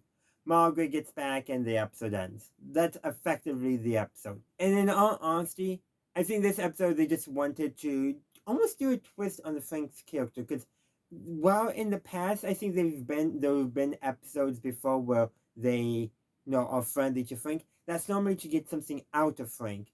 Not necessarily because, actually trying to, make being around him a little easier. That's probably the best way of describing the motivations of the characters involved in this episode. But this is Frank, so yeah, people get angry and frustrated with him pretty easily. And even in him being drunk, it makes him even more unbearable to be around with. Unless you're drunk, I guess. Unless. So, like I said, it's overall a pretty fun episode. There's nothing major going on, but it definitely shows a few other things, because while Margaret is away on the nursing conference in Tokyo, the medical conference, she's hanging out with the nurses and a guy named Frank. No, Fred. Yeah, I think, regardless of whatever that guy's name was. And Frank is jealous. Of course he is jealous. But you can also see the groundwork that's almost being laid in the character for what we know is coming when Margaret gets engaged next time she goes, well, in a future time when she goes to Tokyo, and then Frank's reaction. Not quite the same, but you can kind of see the groundwork being laid. Did they have that in mind when they made this episode? Who knows? Or did they like how they use this dynamic and decide to kind of be inspired by it in the future? Possibly. Can't know for sure. But it's something I definitely picked up on. And given MASH is not known for its continuity, it's safe to say it probably wasn't intentional, at least when this episode was written. But it's still a fun parallel, and definitely shows that even though they didn't care too much about continuity, they were still writing the characters in a sense of at least their characterizations were internally consistent. And as you put them in similar situations, you would get similar results based off of that. I hope I explained my thoughts okay. But that's what I got to say. I would love to hear your thoughts in the comment section down below. Welcome to the Jedi Ranger. I'm JohnBerry555, and today I'm continuing my series of MASH retro reviews with Season 4, Episode 19, Hawkeye.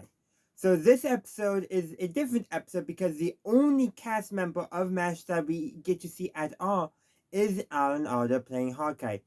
No BJ, no obviously no Trapper, no Frank, no Potter, no Margaret, no Radar. The Radar is mentioned, it's just Hawkeye. And the episode is called, fittingly, Hawkeye. Premise of the episode, Hawkeye is returning from Battalion 8 station, and he swerves to avoid some Korean children playing the road, and his Jeep overturns and he gets a concussion. So this episode is effectively Hawkeye monologuing to stay alert with his concussion, not wanting to fall asleep, while he's waiting for someone to come pick him up and bring him back to the 4077. And that's effectively what's going on. There's also, at the end, after he's picked up, he returns and he gives some presents to the Korean family. So, it's an interesting episode. I know there's a lot of people who don't know how they feel about it, who don't really like this episode. I do get where they're coming from because it is a different episode. And it's literally just Hawkeye monologuing. We do learn a little bit about Hawkeye, about his past, but ultimately, there's nothing new really that we learn about Hawkeye.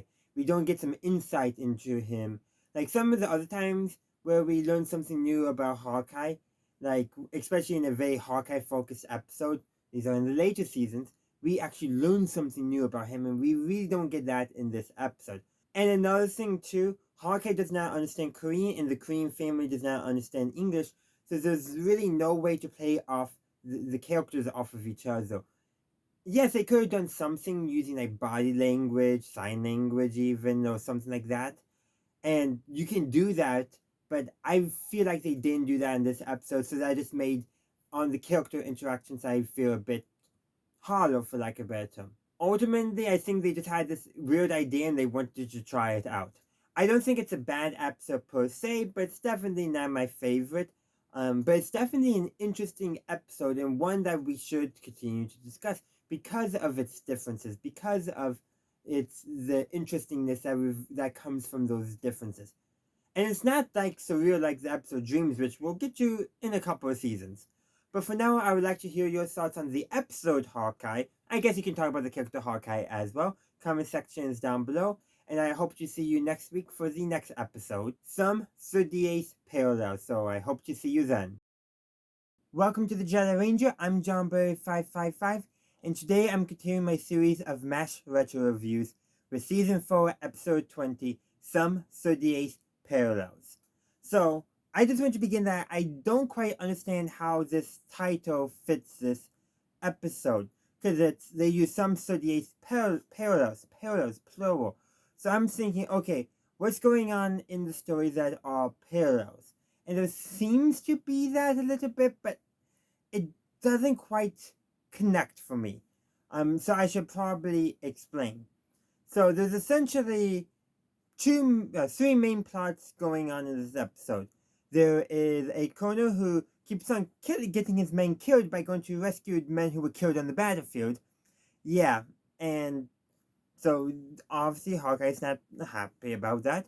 There's also a plot that with Nurse Abel, Hawkeye's unable to perform, i.e., they're on a date and he's unable to, Yeah, this is actually probably one of the most explicit they've ever gotten about what goes on with Hawkeye's dates with all the nurses. I mean, this is probably one of the most explicit. They still don't say it, but it seems pretty explicit to me. And then there's another plot where, actually, there are two more plots. There's a patient that Radar has taken interest in because he spotted something and that allowed BJ to save the patient's life. Of course, the patient then has a later turn for the worse, and that patient is one of that colonel's men, so it kind of comes all circle. And then Frank decides to sell the camp's garbage to the local Koreans, and Colonel Parr is like, whatever. But anyhow, so this all does eventually come together. The colonel himself arrives wounded, minorly so, and wants his men taken care of, but he doesn't seem to care when that one soldier, the one that Ray are taken interest in, ends up dying. Then there's a point where Hawkeye asks basically BJ, wherever the top bid for this lot of garbage is, $5 more. And Hawkeye gets the garbage, which he then drops on the colonel. And then after that, he's able to go on that date and everything is fine. So, what I think they're trying to say in this episode is by Hawkeye essentially letting go and not being in the driver's seat about this one issue, he's able to apply that to the same thing with his date as well. Maybe. I feel like they weren't necessarily explicit enough in terms of what that connection is, which I can understand why they're doing given what they're implying with how going on with Hawkeye's date and the troubles he's having there. So and this aired on television, they're not going to be super explicit, even though they could be kind of explicit at times in the first 3 seasons. And actually, I do feel like this episode might have been a script that was at one time more considered or written for one of the earlier seasons 1 through 3, where this kind of stuff was a little more common, maybe. It's on the back burner, maybe not even a script, and they find a script out here. I don't know. I've heard rumors that that has happened with some other episodes, so it's not impossible. It's still a fun episode, and honestly, I kind of like the comeuppance that the Colonel gets. It's not going to stop the wounded, unlike some of Hawkeye's other attempts, and there's actually one episode that more explicitly states that, yeah, Hawkeye can stop that one Colonel, but that's not going to stop the wounded coming. But this is more of a Hawkeye being able to be like, this Colonel is driving me nuts, I'm going to pay him out, and does him in a pretty simple way. Disgusting way, mind you. Garbage dropped on you from a helicopter is not that fun, I would imagine. But hey, it gave Hawkeye maybe a sense of control in that situation, which is probably what he ultimately needed in this episode. Also, I love Colonel Porter's response to the trash being dropped. I didn't see it, but I loved it, or something similar. He might have said he liked it or something, but basically he's like, I didn't see anything, but I liked what I saw, even though I didn't see it. Which honestly is why I prefer Colonel Porter as the CEO compared to Henry. Henry was a pushover all the time, but Colonel Porter, he wasn't always a pushover, but he also knew when it's time to look away and not report the behavior of his officers and enlisted. There's actually a scene where Colonel Porter reminds Frank that the enlisted have feelings too, and Frank openly admits that he forgets. Yeah, that happens. Honestly, that was actually quite mature on Frank that he actually admitted to some of his flaws in this episode. Doesn't help him improve as a character, but it is amazingly mature of him. Something I would not normally expect of Frank. But that's ultimately what I have to say about this episode. I would love to hear your thoughts on this episode in the comment section down below. Welcome to the Jedi Ranger. I'm JohnBerry555, and I'm continuing my series of MASH retro reviews with Season 4, Episode 20, The Novocaine Mutiny. So, in this episode, it's a preliminary court-martial hearing, basically a fact-finding meeting to determine did Hawkeye commit mutiny against Frank when Colonel Porter was away. So, it's basically a courtroom drama. Now, I don't know how military court-martials exactly go. The MASH Wiki does get some advice about what was in the manual from 59, but this was not during 59. And so, if anyone has better knowledge on this stuff, let me know. Actually, I would love to see a legal expert especially one in military law, actually react to this episode and get their thoughts. Now, as long as they remember the historical context, because I saw a medical professional react to a MASH episode and forgot about the historical context. But that's a different matter. It really is a different matter, because what this episode really is showing how bad of a person Frank is. Literally, when Frank is doing his first witness stand opening remarks thing, he literally says that he basically says that basically, unless we all conform, unless we all follow our leaders blindly, we'll never be free. Frank, that's called authoritarianism, and you're not free under it. Yeah.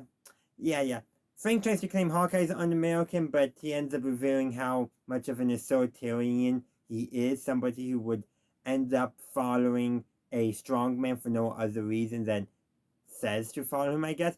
Frank's not a good person, and we know that. But this episode, beyond that, also shows how he's not fitted for command. He lets power go to his head. Literally, Colonel Porter, before he leaves, tells Frank, don't go over the top with discipline. I'm only going to be gone for 6 days. What's one of the first things Frank does when they're gone? Outlaws, or bans, I should say, gambling. Which is what a lot of the camp does to pass time. Zero loses $300 gambling. Axon tells Frank that he lost $300, but so he doesn't get in trouble for gambling, he says he just lost it. It's gone. 1 minute in his wallet, next minute, poof, gone. Frank then assumes the money has been stolen and goes on a hunt. BJ and Hawkeye tell Frank it was lost gambling. And you know what Frank does? He doesn't get mad because of gambling. He's like, no, I banned gambling, therefore it cannot have been lost gambling. Frank, they literally told you the truth and you don't believe it because you don't believe that people would go against your orders. You always think Hawkeye's out to get you, and always, yeah. Really shows Frank's character, and then turns out Radar knew where the money was the entire time because he had won it gambling, and he had put in his teddy bear. And then Frank, in the court martial room, basically says that he should have ripped the stuffing out of him. Radar, not Radar's teddy bear. I think Frank should be charged with conduct unbecoming an officer. I'm just saying. And then, of course, we hear Frank's own recap of the mutiny. Basically, he's portraying himself being the only competent person, everyone's failing, blah, blah, blah. And then he's stabbed with something by Hawkeye. Then Hawkeye goes to the stand and gets his version of events, which starts off saying that Frank's story is fascinating but untrue, but no doubt Frank remembers it that way. Which is actually probably the case, given how we know Frank likes to think of himself very highly, of course. And then Hawkeye's narrative is that Frank is doing a bad job at pre-op, and during their argument, so Hawkeye does admit that him and Frank did argue. Frank walked into the door and was knocked unconscious, which honestly is probably what really happened. And also, the coroner who's basically conducting this hearing says that he not just so testimony's boss of the records, and I wouldn't be surprised if written statements from the other people who was there, because the Coleman, the nurses who was there, all should have been put on the stand as well. For time reasons, why I can see why they didn't, but they should have been, and hopefully at least their written statements were taken, especially since this story is presented as a preliminary hearing. And then, of course, we get to hear that Hawkeye has a good record, and so they decide to trust him over Frank's record, where in the coroner's judgment, Frank would have been a pastry chef if he wasn't a doctor. So yeah, that tells you something. That's essentially where the episode ends. Hawkeye is gotten off once again because of mostly his medical skills, but also because his story is the truthful story as the narrative presents it. And then we get to see a ending scene where it's another gambling game. Frank complains to Colonel Potter. Colonel Potter's like, deal me in. Because Frank apparently had never rescinded his ban. Everyone assumed the minute Colonel Potter got back, the ban was lifted. Colonel Potter's gambled with them before. Of course he's going to lift it. And Colonel Potter, unlike Frank, does not let his authority get to his head. Yes, he knows when to use it, but he also knows when it's okay to let people break loose a little bit, especially if it's for morale purposes. So yeah, overall, it's a good, fun episode. It really shows how terrible of a person that Frank is. Not like we need to know that, but it's also just a fun episode. There's some just good, humorous moments.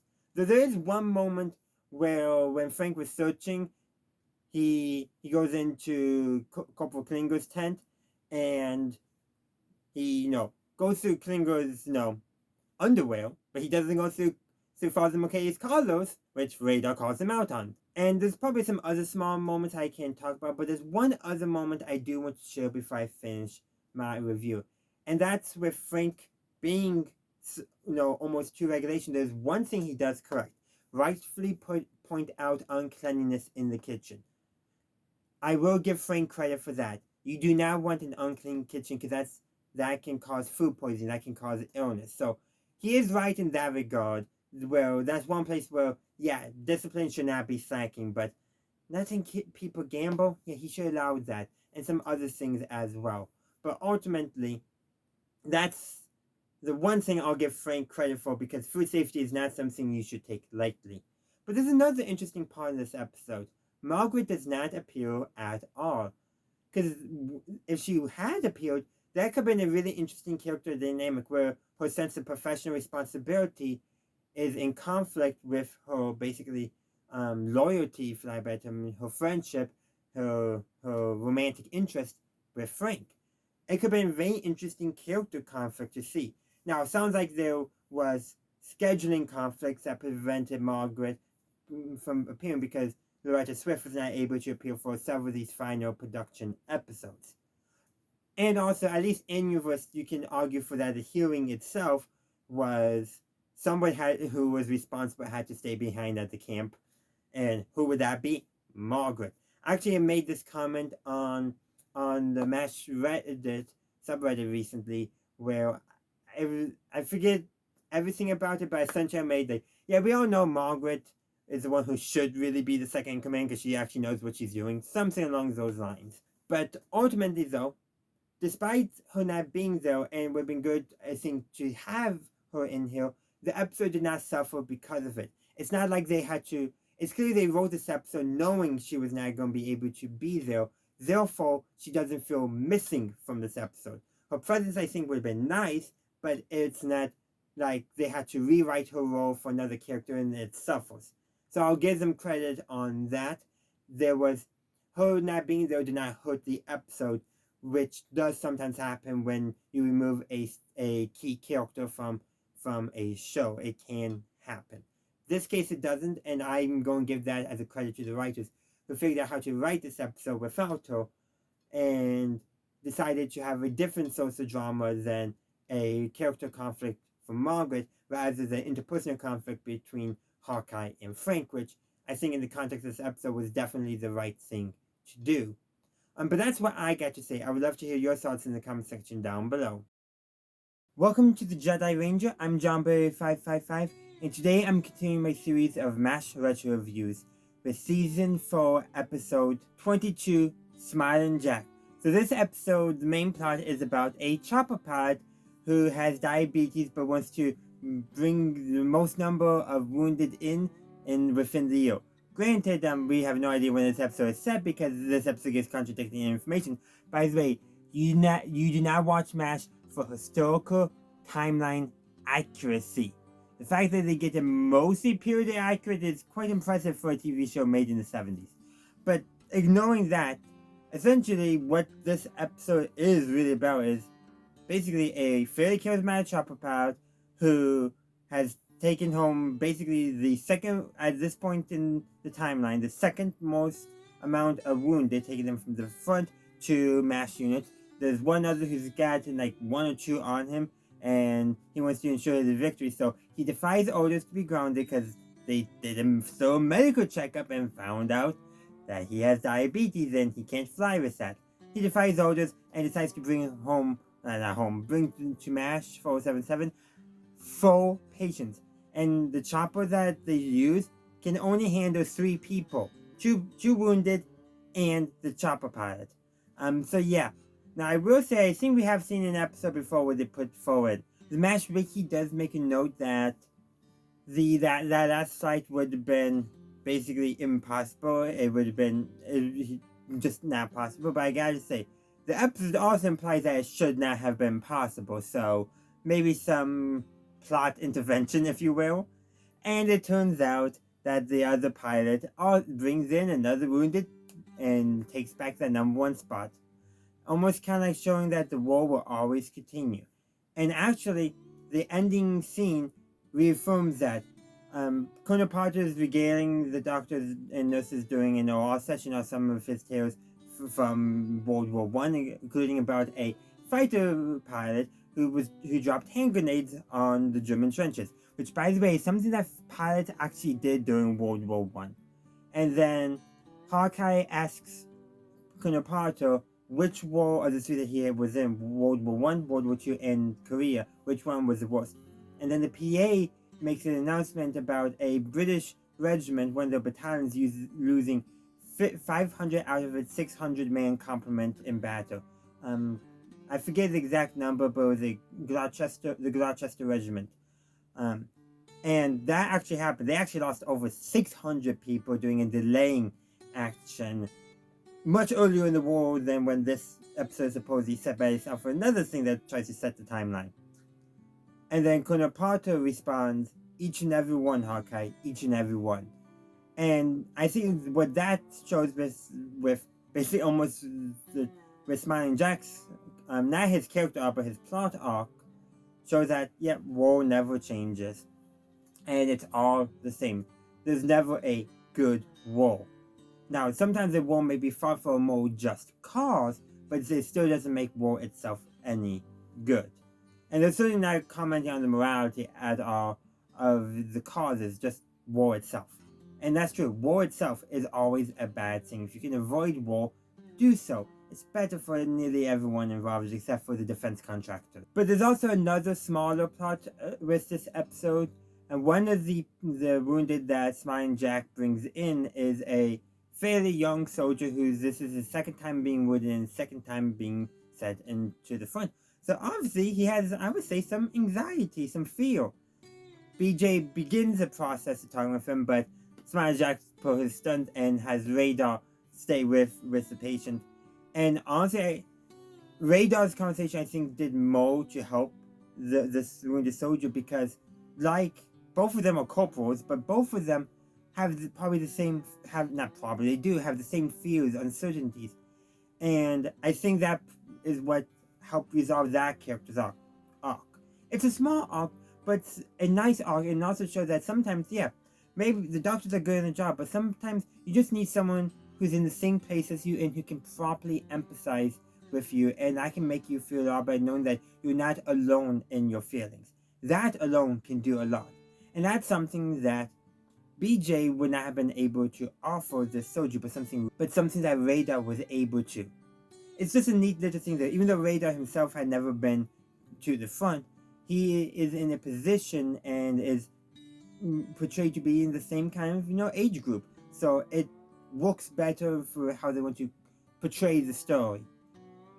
I think I phrased that the way I wanted to. Obviously, sometimes it's kind of hard to phrase everything about everything because there's so many different ways you can discuss things, and that's what these reviews are about, discussing these episodes of MASH. And let's continue that discussion. I have a comment section down below. Feel free to share whatever you would like about the episode. Let's keep this discussion going. And I'll see you next week for episode 23, and we're getting near the end of season 4. Welcome to the Jedi Ranger. I'm JohnBerry555, and today I'm continuing my series of MASH retro reviews with season 4, episode 23, The More I See You. And this episode actually provides some insightful backstory into Hawkeye. Kind of explains a little bit of his womanizing behavior that we see earlier in the season. We still see it a bit later on in the series, but it's more portrayed more as dating around.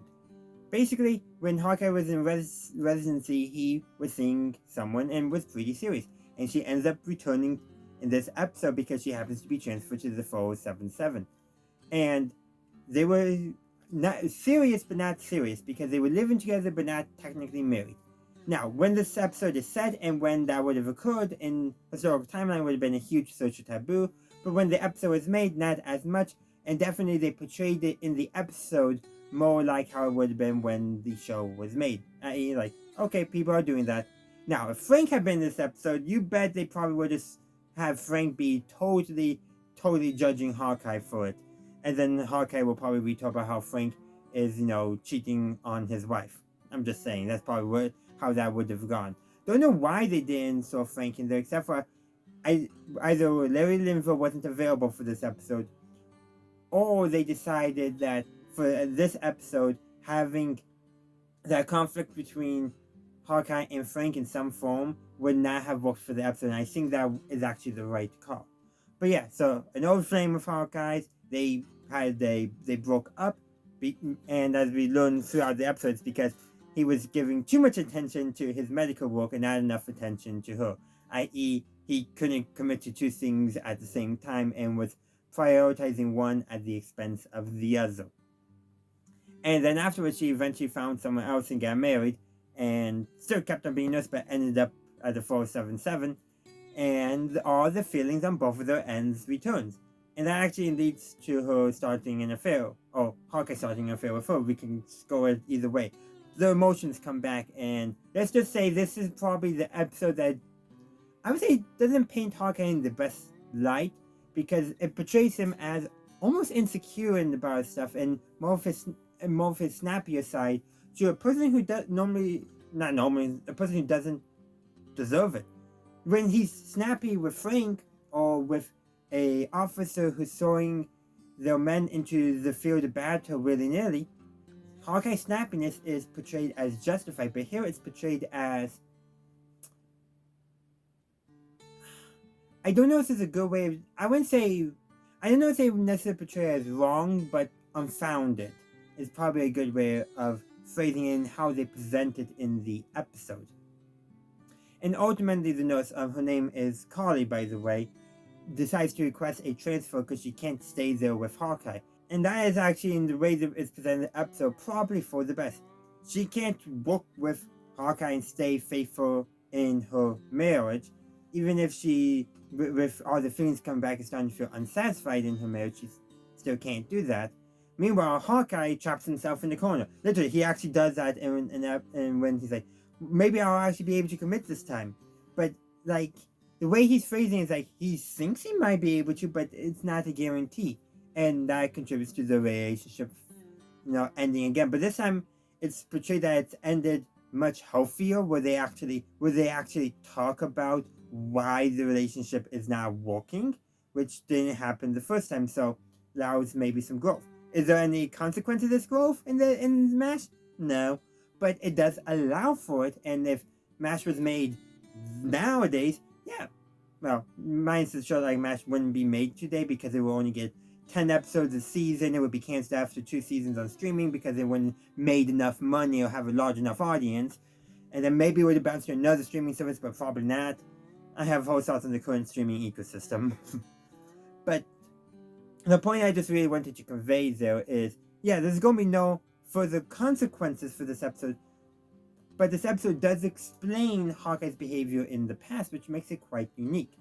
This episode also introduces Colonel Parker's hobby of painting. He paints a picture of Radar and a picture of Klinger. And I do know we see the Klinger portrait several times in later episodes. I don't remember the Radar portrait. I'll try to point it out if I see it again, but I'll probably forget. That's more of a side tangent, a side note from the rest of the episode.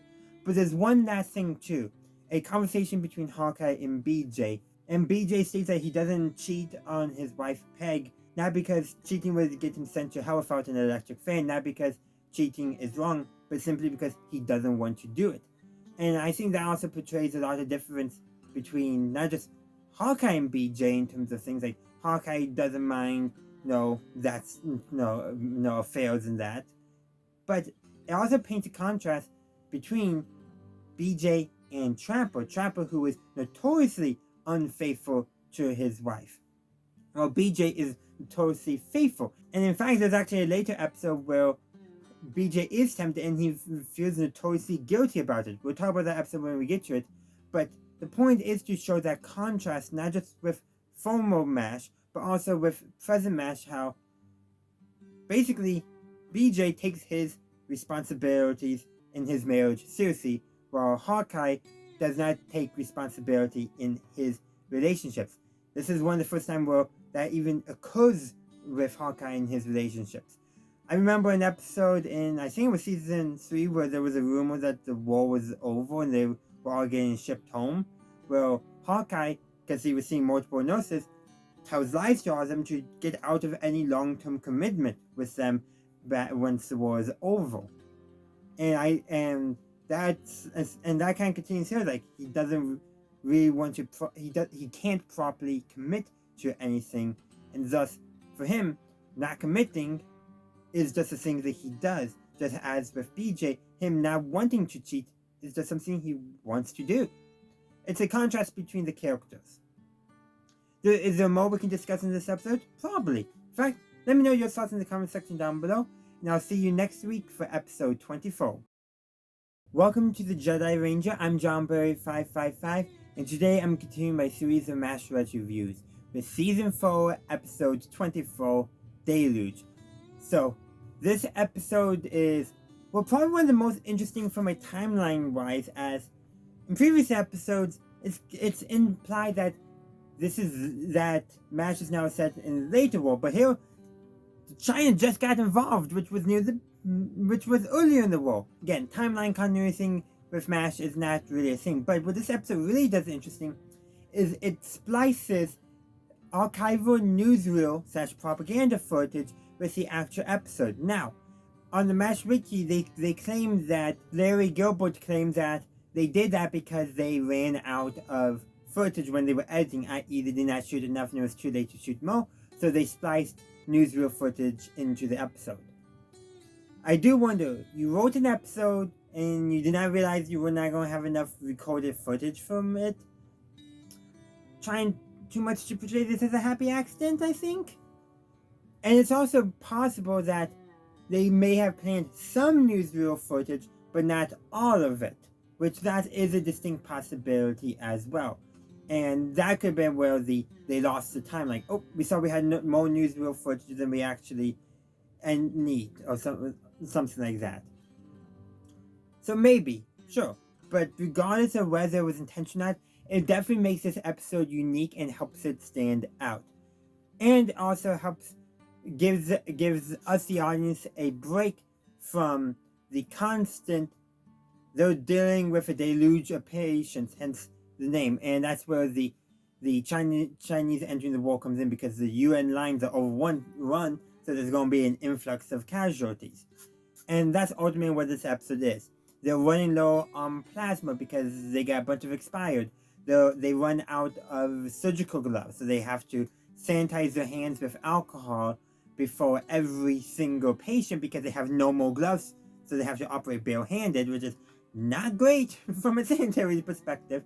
They also have to deal with a fire outside of OR because you got a bunch of rags now soaked with alcohol and somebody carelessly throws a cigarette into the laundry.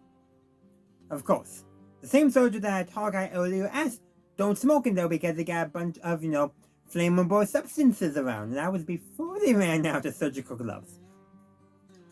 So yeah, and there's also, it's raining, so that's not helping their lighting situation because apparently they are running with light bulbs that if you get wet, they explode.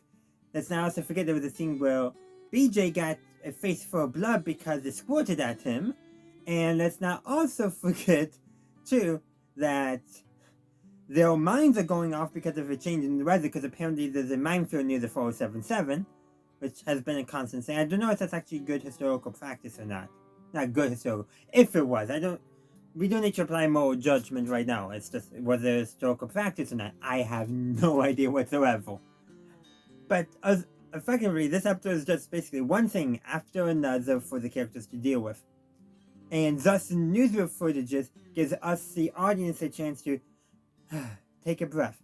Now, they actually were able to kind of connect some of the newsreels to the events going on, including a ping pong playing cat named Deadwood, something along that line, which apparently BJ somehow references that. Again, I don't know how they actually did that, if it wasn't intentional, but apparently it was unintentional, according to the claims. Who knows? But overall, this is actually a really fun episode, despite the deluge, because it's not just good character moments, such as this scene where Margaret demands that, hey, don't send us nurses away, I was born to serve, etc., to Colonel Potter. Like, that really shows a lot about Margaret's character and how she is probably the most military zero besides Colonel Potter when you really think about it. She mentioned that she was born in an army house, but she didn't know what a civilian was for a while, which also explains a lot about Margaret's behavior as well. Considering, the way she very much definitely likes chains of command and more authoritative leadership style, for lack of a better term. Again, explains actually a lot about her. But there's also, too, some pretty good scenes here and there. I can't talk about every single one of them because to do that, it just would take way too long. But one scene that stuck out to me is partially because of another YouTube channel I've been recently watching a lot of videos from. If you ever heard of the YouTube channel World War Wisdom, it's a channel by a World War II reenactor who, from what I can tell, really knows his stuff. And he recently, 7 months ago or so, did an episode about white phosphorus. And in this episode, one of the patients that the 477 is treating has white phosphorus burns on his legs. And just having watched that video only a couple of days ago, it's like, Actually, I think I watched it yesterday as of the recording of this episode. I'm recording this in advance, by the way. But it made me like, yeah, they really do have to take white phosphorus pretty seriously. Because when this episode aired, I wasn't that old. I'm not that old. When I originally watched this episode, I had no idea what white phosphorus was. None. But now I do. And yeah, it was pretty much the only chemical that was used in World War II on the front lines. But yeah, just having that additional historical context, and it's quite impressive that I just recently watched that video not too long ago, and gives me a bit more context of how serious white phosphorus is. Now, I think in the episode they did a good job explaining, the dangers of white phosphorus. But having that additional context was, in my opinion, really helped me to understand the gravity of that scene a little bit more. And yeah, there is certainly a lot more I can talk about, but let's keep the discussion going. Let me know your thoughts on this episode. Any kind of small moments that you like that I didn't end up talking about, let me know all that stuff in the comment section down below. And I'll see you next week for the final episode of Season 4. Welcome to the Jedi Ranger. I'm JohnBerry555, and today I'm continuing my series of MASH retro reviews with the 25th and final episode of Season 4, The Interview. So this episode is a change of pace, a change of format. Actual World War II war correspondent Cleet Roberts plays himself interviewing the cast members of MASH, but in their characters.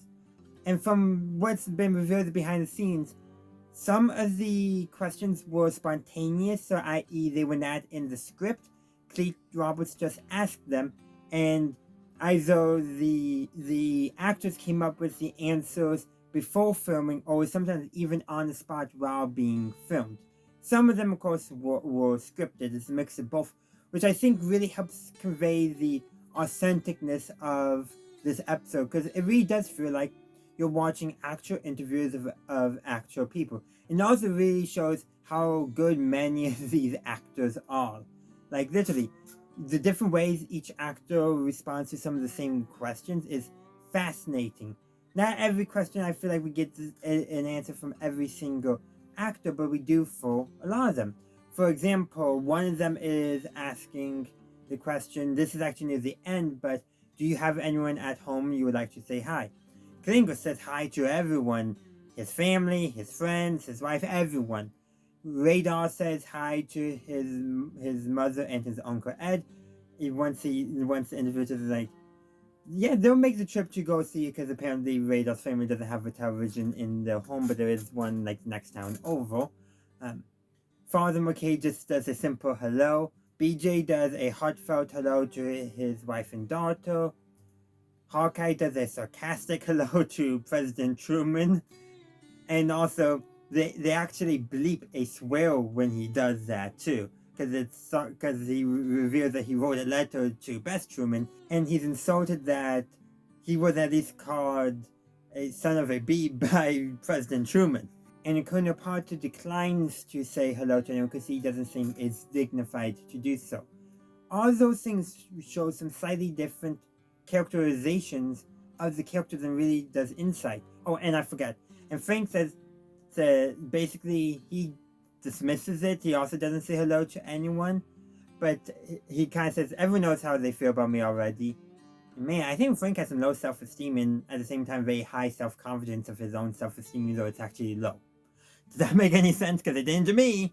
There's also another question where Robert asks about the nurses. Colonel Potter, Hawkeye, BJ, Klinger all praises the nurses and gives them credit. I forget which one of them, but one of them even states that they should get more credit. Meanwhile, Frank, competent, just competent. No praise, no that, just like, yep, they do their job. Which kind of made, and honestly,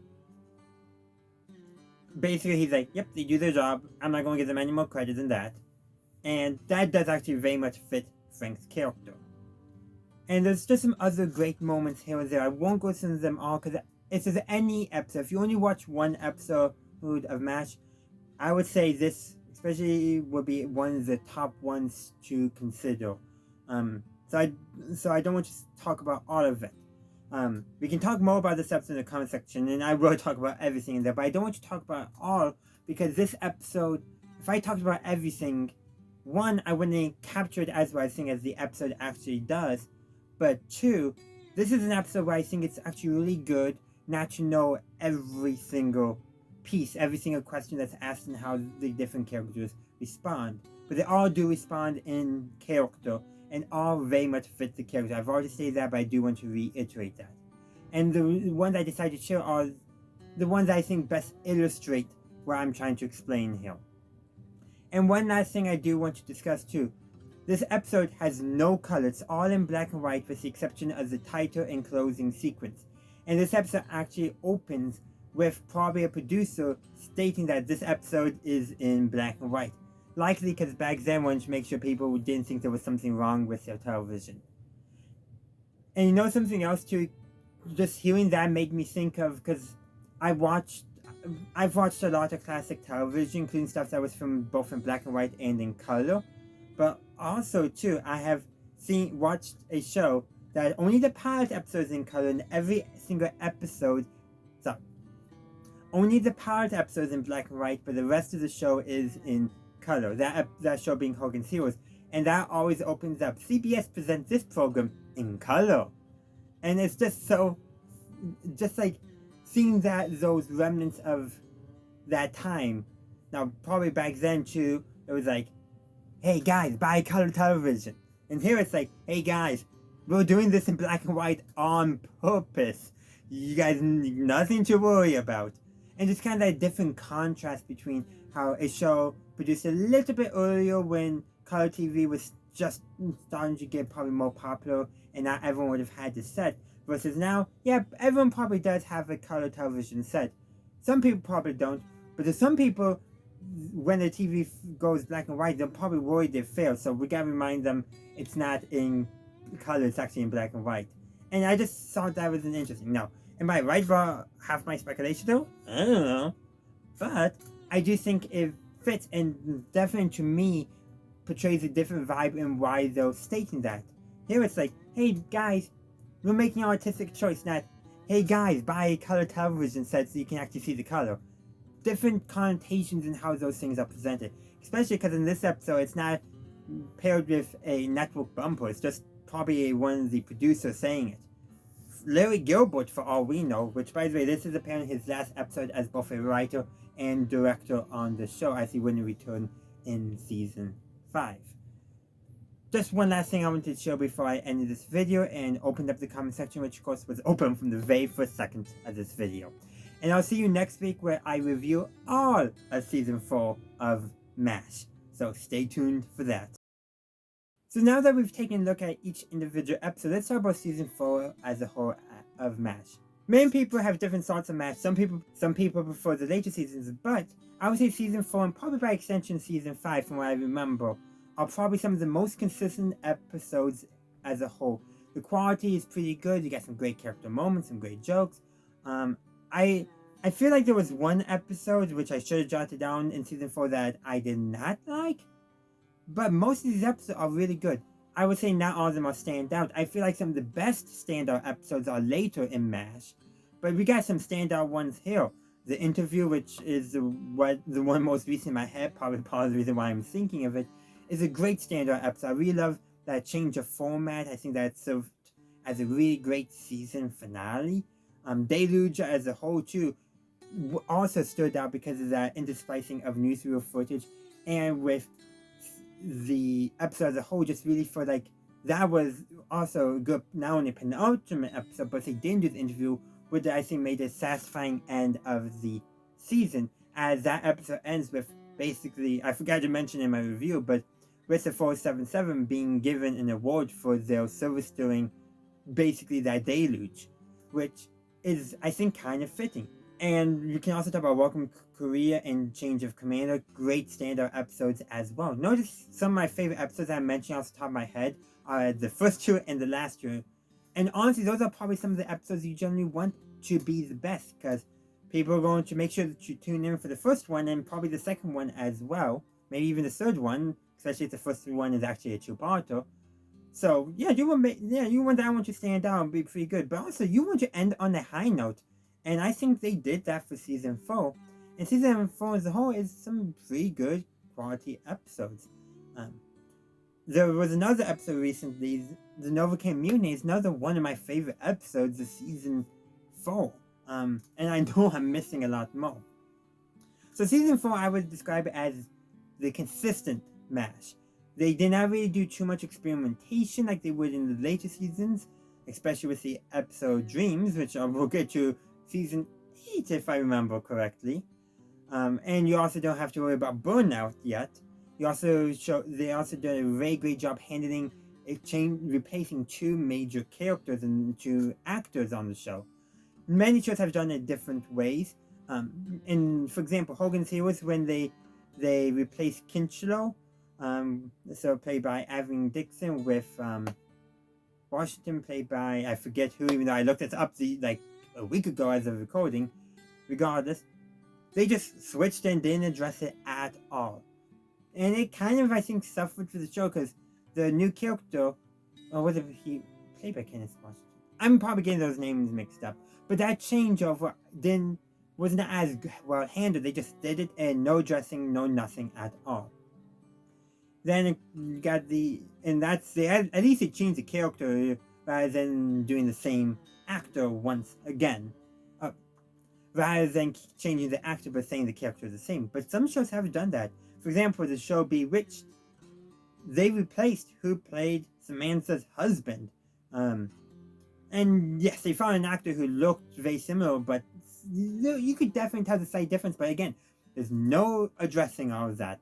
Nothing whatsoever. Meanwhile, what do they do in MASH? Henry gets sent home and is killed over the Sea of Japan. They get a new colonel who is different, but he's not the hardline military, even though that's what they thought they were getting based off of what the orders said. And meanwhile, Trapper just up and left. They at least do address his leaving and introduce BJ as his replacement, and they made BJ a different character from Trapper. Both BJ and Potter are different than Trapper and Henry. And I think that serves it well. There's two ways really of replacing characters, and I read three ways actually.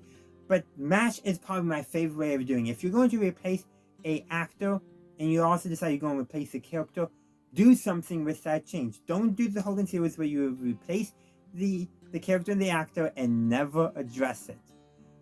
At least say like, no, got transferred. That's all you need to say, got sent home. Well, when we work in Hogan heroes. But the point being is, have that plausible reasoning for why that character changed. Especially in a military show, all you need to do is claim transfer in some way and you've justified it. Not every show can do that. Like, I dream of like Bewitched. Yeah, that show wouldn't have really worked to say a transfer. Magical Accident, though, is definitely something they could have done. In fact, in Sabrina the Teenage Witch, they use magic to justify why certain actors decided not to either continue or for some reason the writers decided to write out. They used magic as the excuse. And sometimes it's just, yep, the family up and moved and left. They actually did that once as well. But the point being is, if you have something baked into your setting like magic or a transfer to justify changing character, replacing an actor, whether you keep the character the same or not, take it. Do that, because that helps enrich the setting rather than just doing it and never addressing it.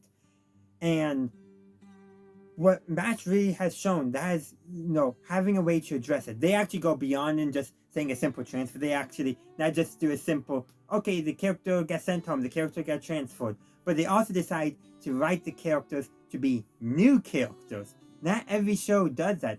And also, eventually I know there's an episode later on in MASH where BJ being a different character from Trapper is ultimately part of the plot, which is even more amazing because not every show does that, especially a show like MASH, which kind of ignores its own continuity a lot of the time. Now, what else can I talk about Season 4 of MASH?